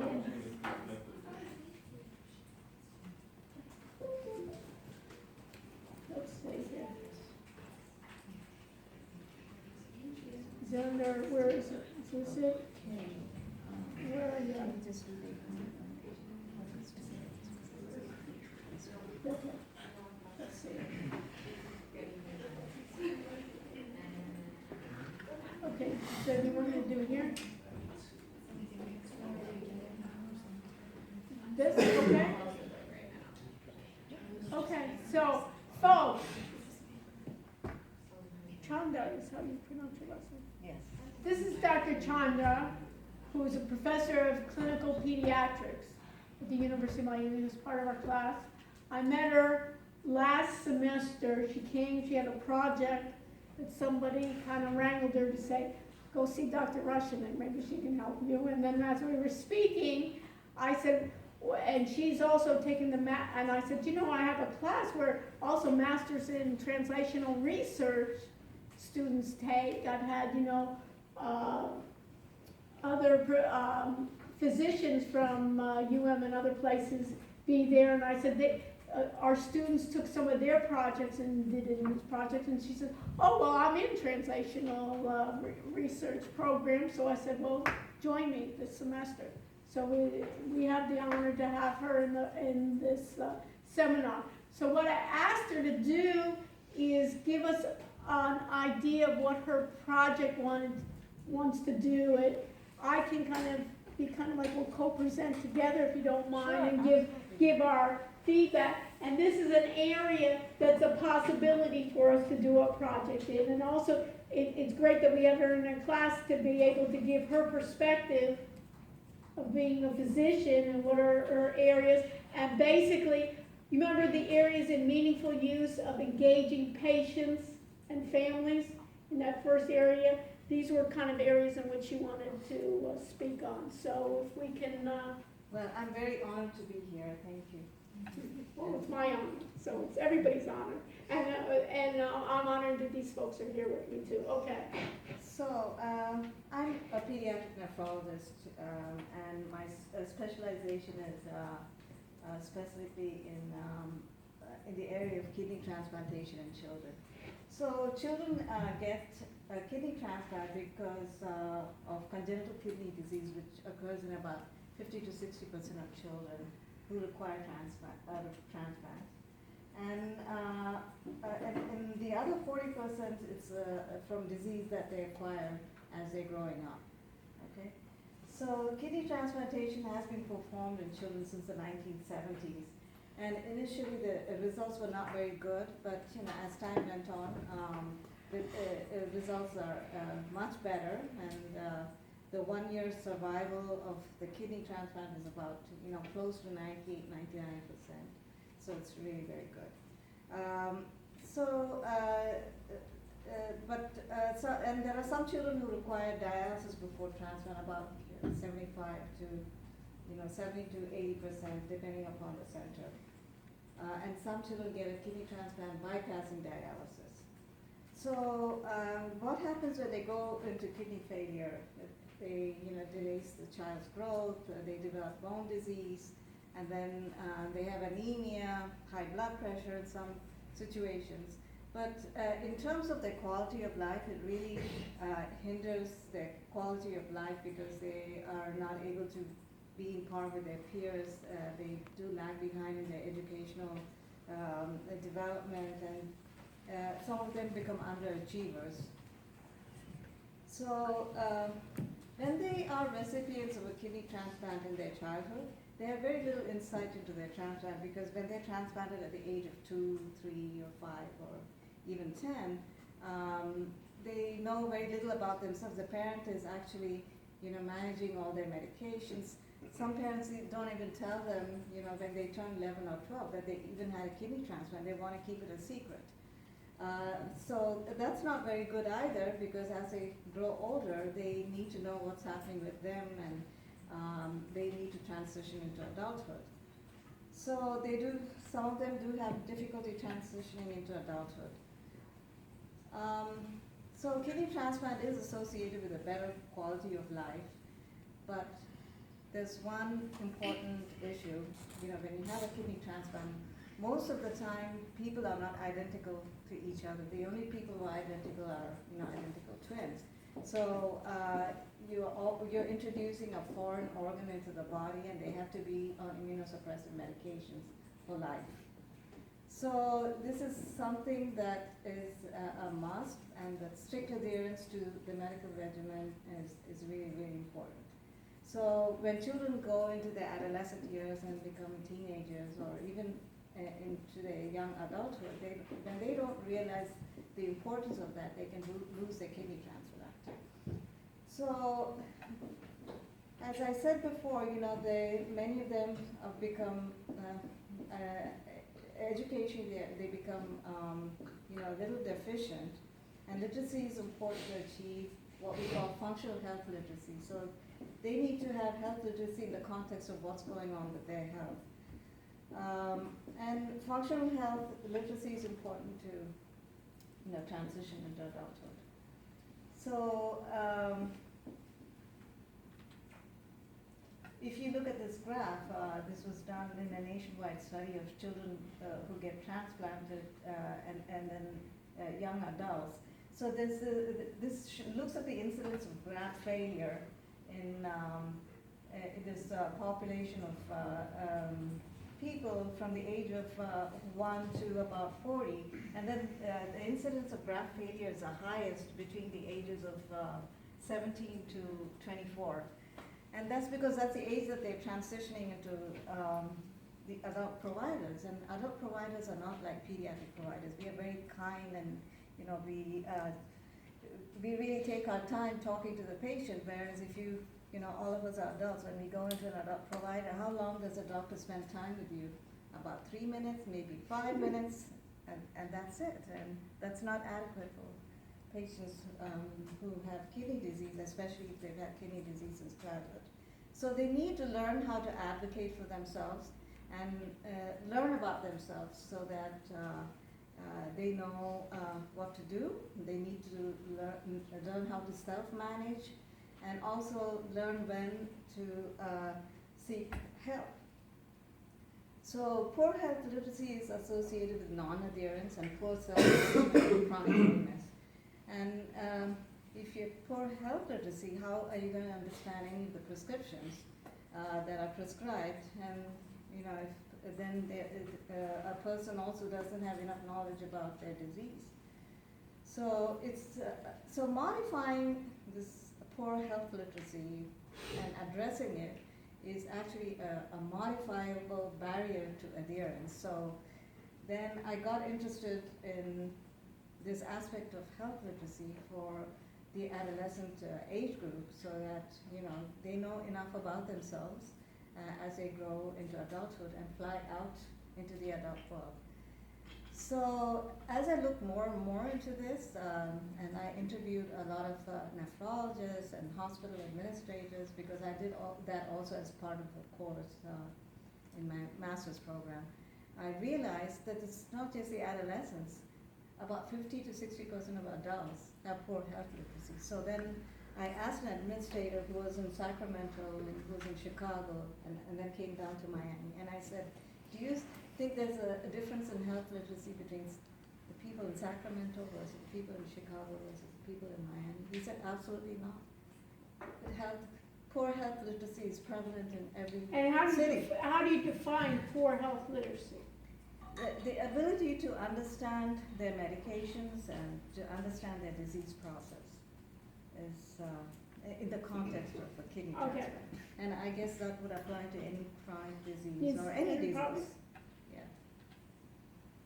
So, in medicine, because of this issue with poor health literacy, there was a national initiative to try to improve it, and this was actually first initiated by the Agency for Healthcare Research and Quality. So Now physicians are asked to do something called teach back. So it involves the patient to recall information that has been given to them by the healthcare provider.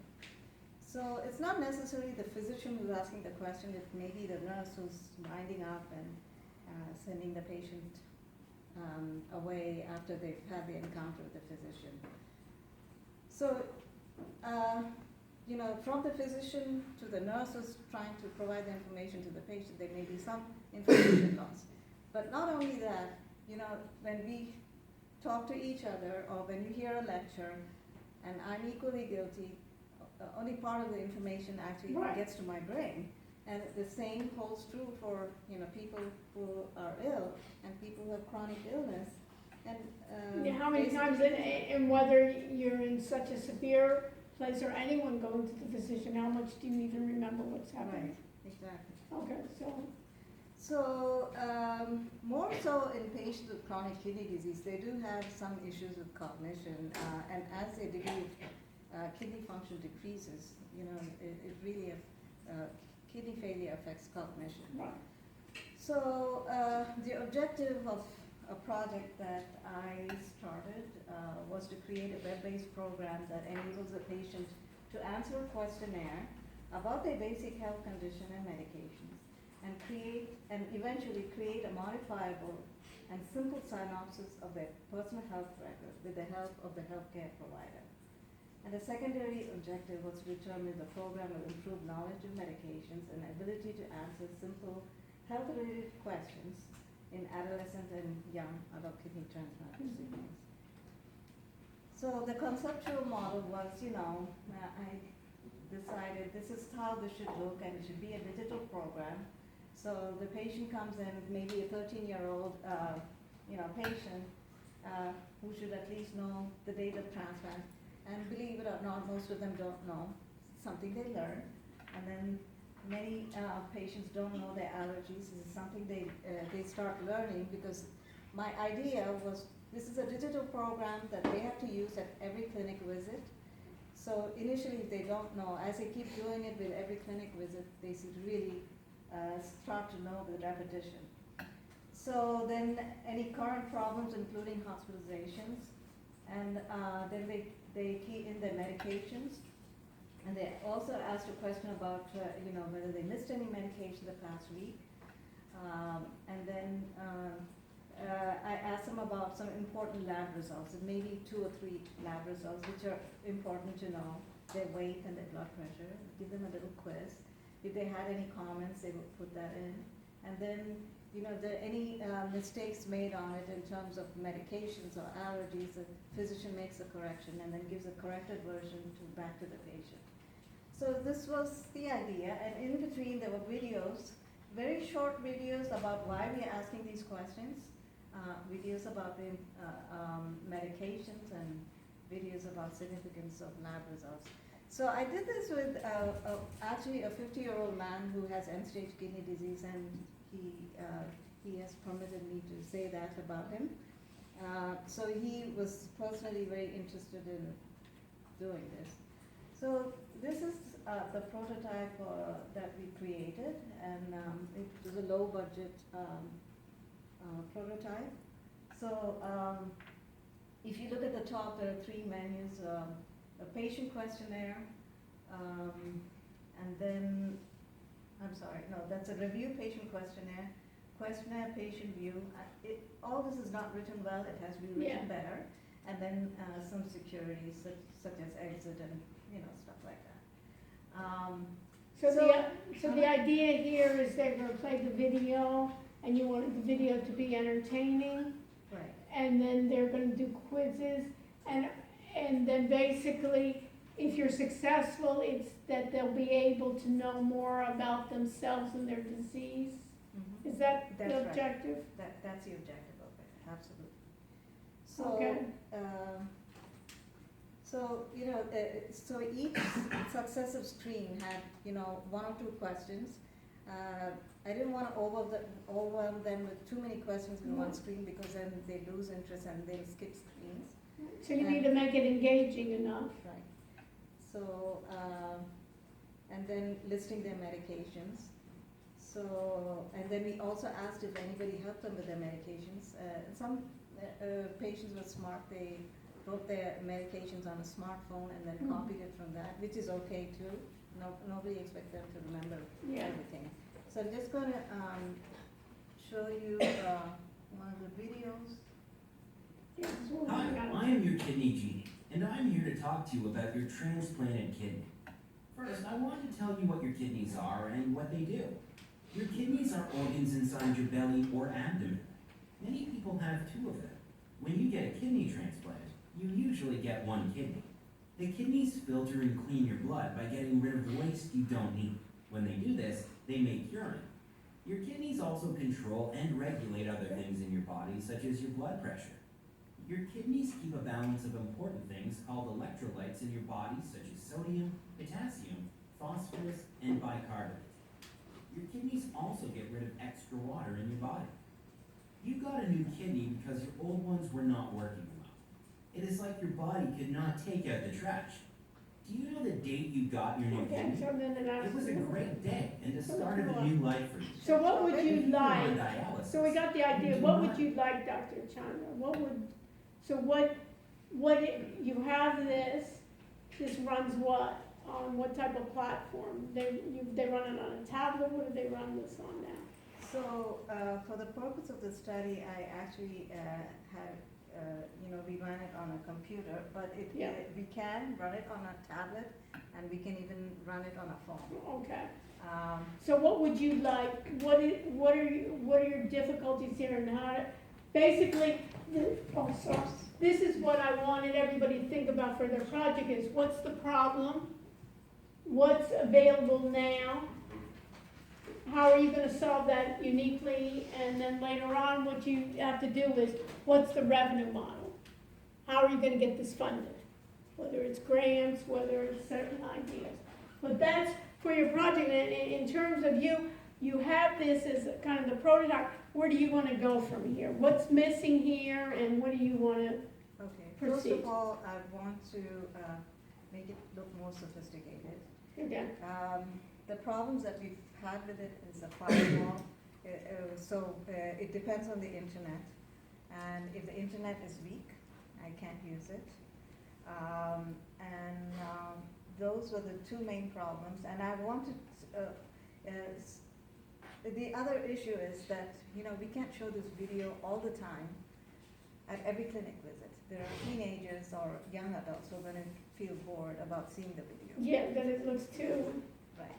So I will maybe, my idea is maybe stack them in a certain format and then use it only if they want to use it, but force them to use it the first time. And how are you going to assess better outcomes with this? Is there a way for you to assess better outcomes, or you're not doing that part? Because even if, let's say everybody understand what I'm saying is, even if I know all my medications and I understand kidney disease, what is your goal? To improve knowledge. So we did do that. So one of the menus was, reviewing the patient questionnaire, and then we were able to capture the data and see how much the patient improved in their knowledge of their immunosuppressive medications and knowing the purpose of the medication.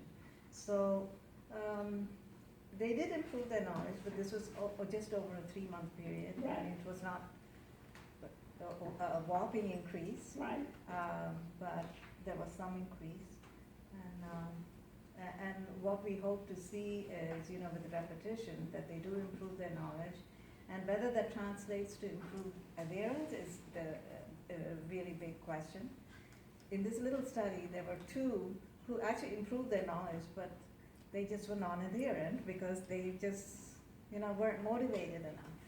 So that may be another way in which you can do it is how do you motivate? Because even if I know it, it's almost like, I think you can tell people about eating. I think most people could tell you, I know I'm not supposed to be eating ice cream and sugar all day long. You know what I mean? I don't think anybody, but it's whether I adhere to that, where I see that ice cream cone or something that I can resist, or I see the pizza. So it's that idea, maybe you can kind of figure out is how do I motivate for that adherence, just like you may want to look at those other areas in which they're doing in terms of diet or something like that. Because it was interesting, another physician here at UM, she's in GI, and what she wants to do is really look at adherence on foods. Basically think about like grocery stores, you know, and people of looking at that back and forth. So maybe we'll have her come in because she wants to do video as well in terms of, you know, that adherence of teaching people even how to adhere, you know, to diet and so forth. So maybe that's people are seeing this as an opportunity. People want to work with you on this. And what I'd like you to do for next week is, besides the second chapter and finish up with the screencast and the collaboration that everybody has, is to come up with a draft for your group of this, of your project. Basically, what's the problem that you want to solve? What's available now? How are you going to solve this? How are you solving this uniquely? And also think about the revenue model. And in terms of how you're going to do it, it may be in terms of an app, it may be in terms of a video, a number of things that you want to do together. So it's really a pleasure to have you in the class, and thank you for sharing with us what you want to do. Everybody can see, you know what I mean? It is an idea. It's almost, again, getting the patients, and then it may be in an area that you may want to do an offshoot of that is in the family as well. Just like that patient engagement that we talked about. Not only I don't know if the families or their peers or something else, because it's an adherence, it's a motivation of just anything else, you know. And that's an area in which what can improve that, because that's what you want, is that adherence, right? Exactly. That's really the problem that you want to solve. It's not just do I know about myself, but how can I adhere and throughout my life, because it's not going to be just a one time. At age 20, they're not going to be cured, you know, type of thing. It's going to continue. Any other questions, comments? So we'll do some exercises. We'll look at some data next week. Upload, make another subdirectory besides the screencasting and the collaboration of your project. And write down, this is going to be like a tentative draft, short. On that tentative draft together of thinking, we'll modify. And then again, it's like agile development. I'm in everybody's group. And we'll say, hey, this is way too much, or maybe we want to narrow, or even in another week or so, you know what, I think this is better. And you can even go to, if you look at some of the links that I got to get ideas, that if you look at Blackboard, let me just show you one more. If you look at Blackboard on a regular schedule here on our merge section, on the web links, that you can see on that mobile app news. Everybody see this? On the mobile app news, you can see here in terms of topics, you can see, for instance, you can go to consumer or investor, and you can see what people are investing in, you know? And then also on consumers, if you want, can give you an idea of Fitbit, carrot smoking cessation programs. You know, you can think about these bad CashMD, price transparency tool, childhood obesity, you can see here, chronic disease prevention apps, you know, safety performances, you can even get healthcare chat boxes, and you can look through these. So stay with me. Otherwise, if you have any questions, you want me to look at anything that you have. Otherwise, you as a team need to look at all your videos, make sure that everything is up and running. Could you shut that down? Oh, yeah.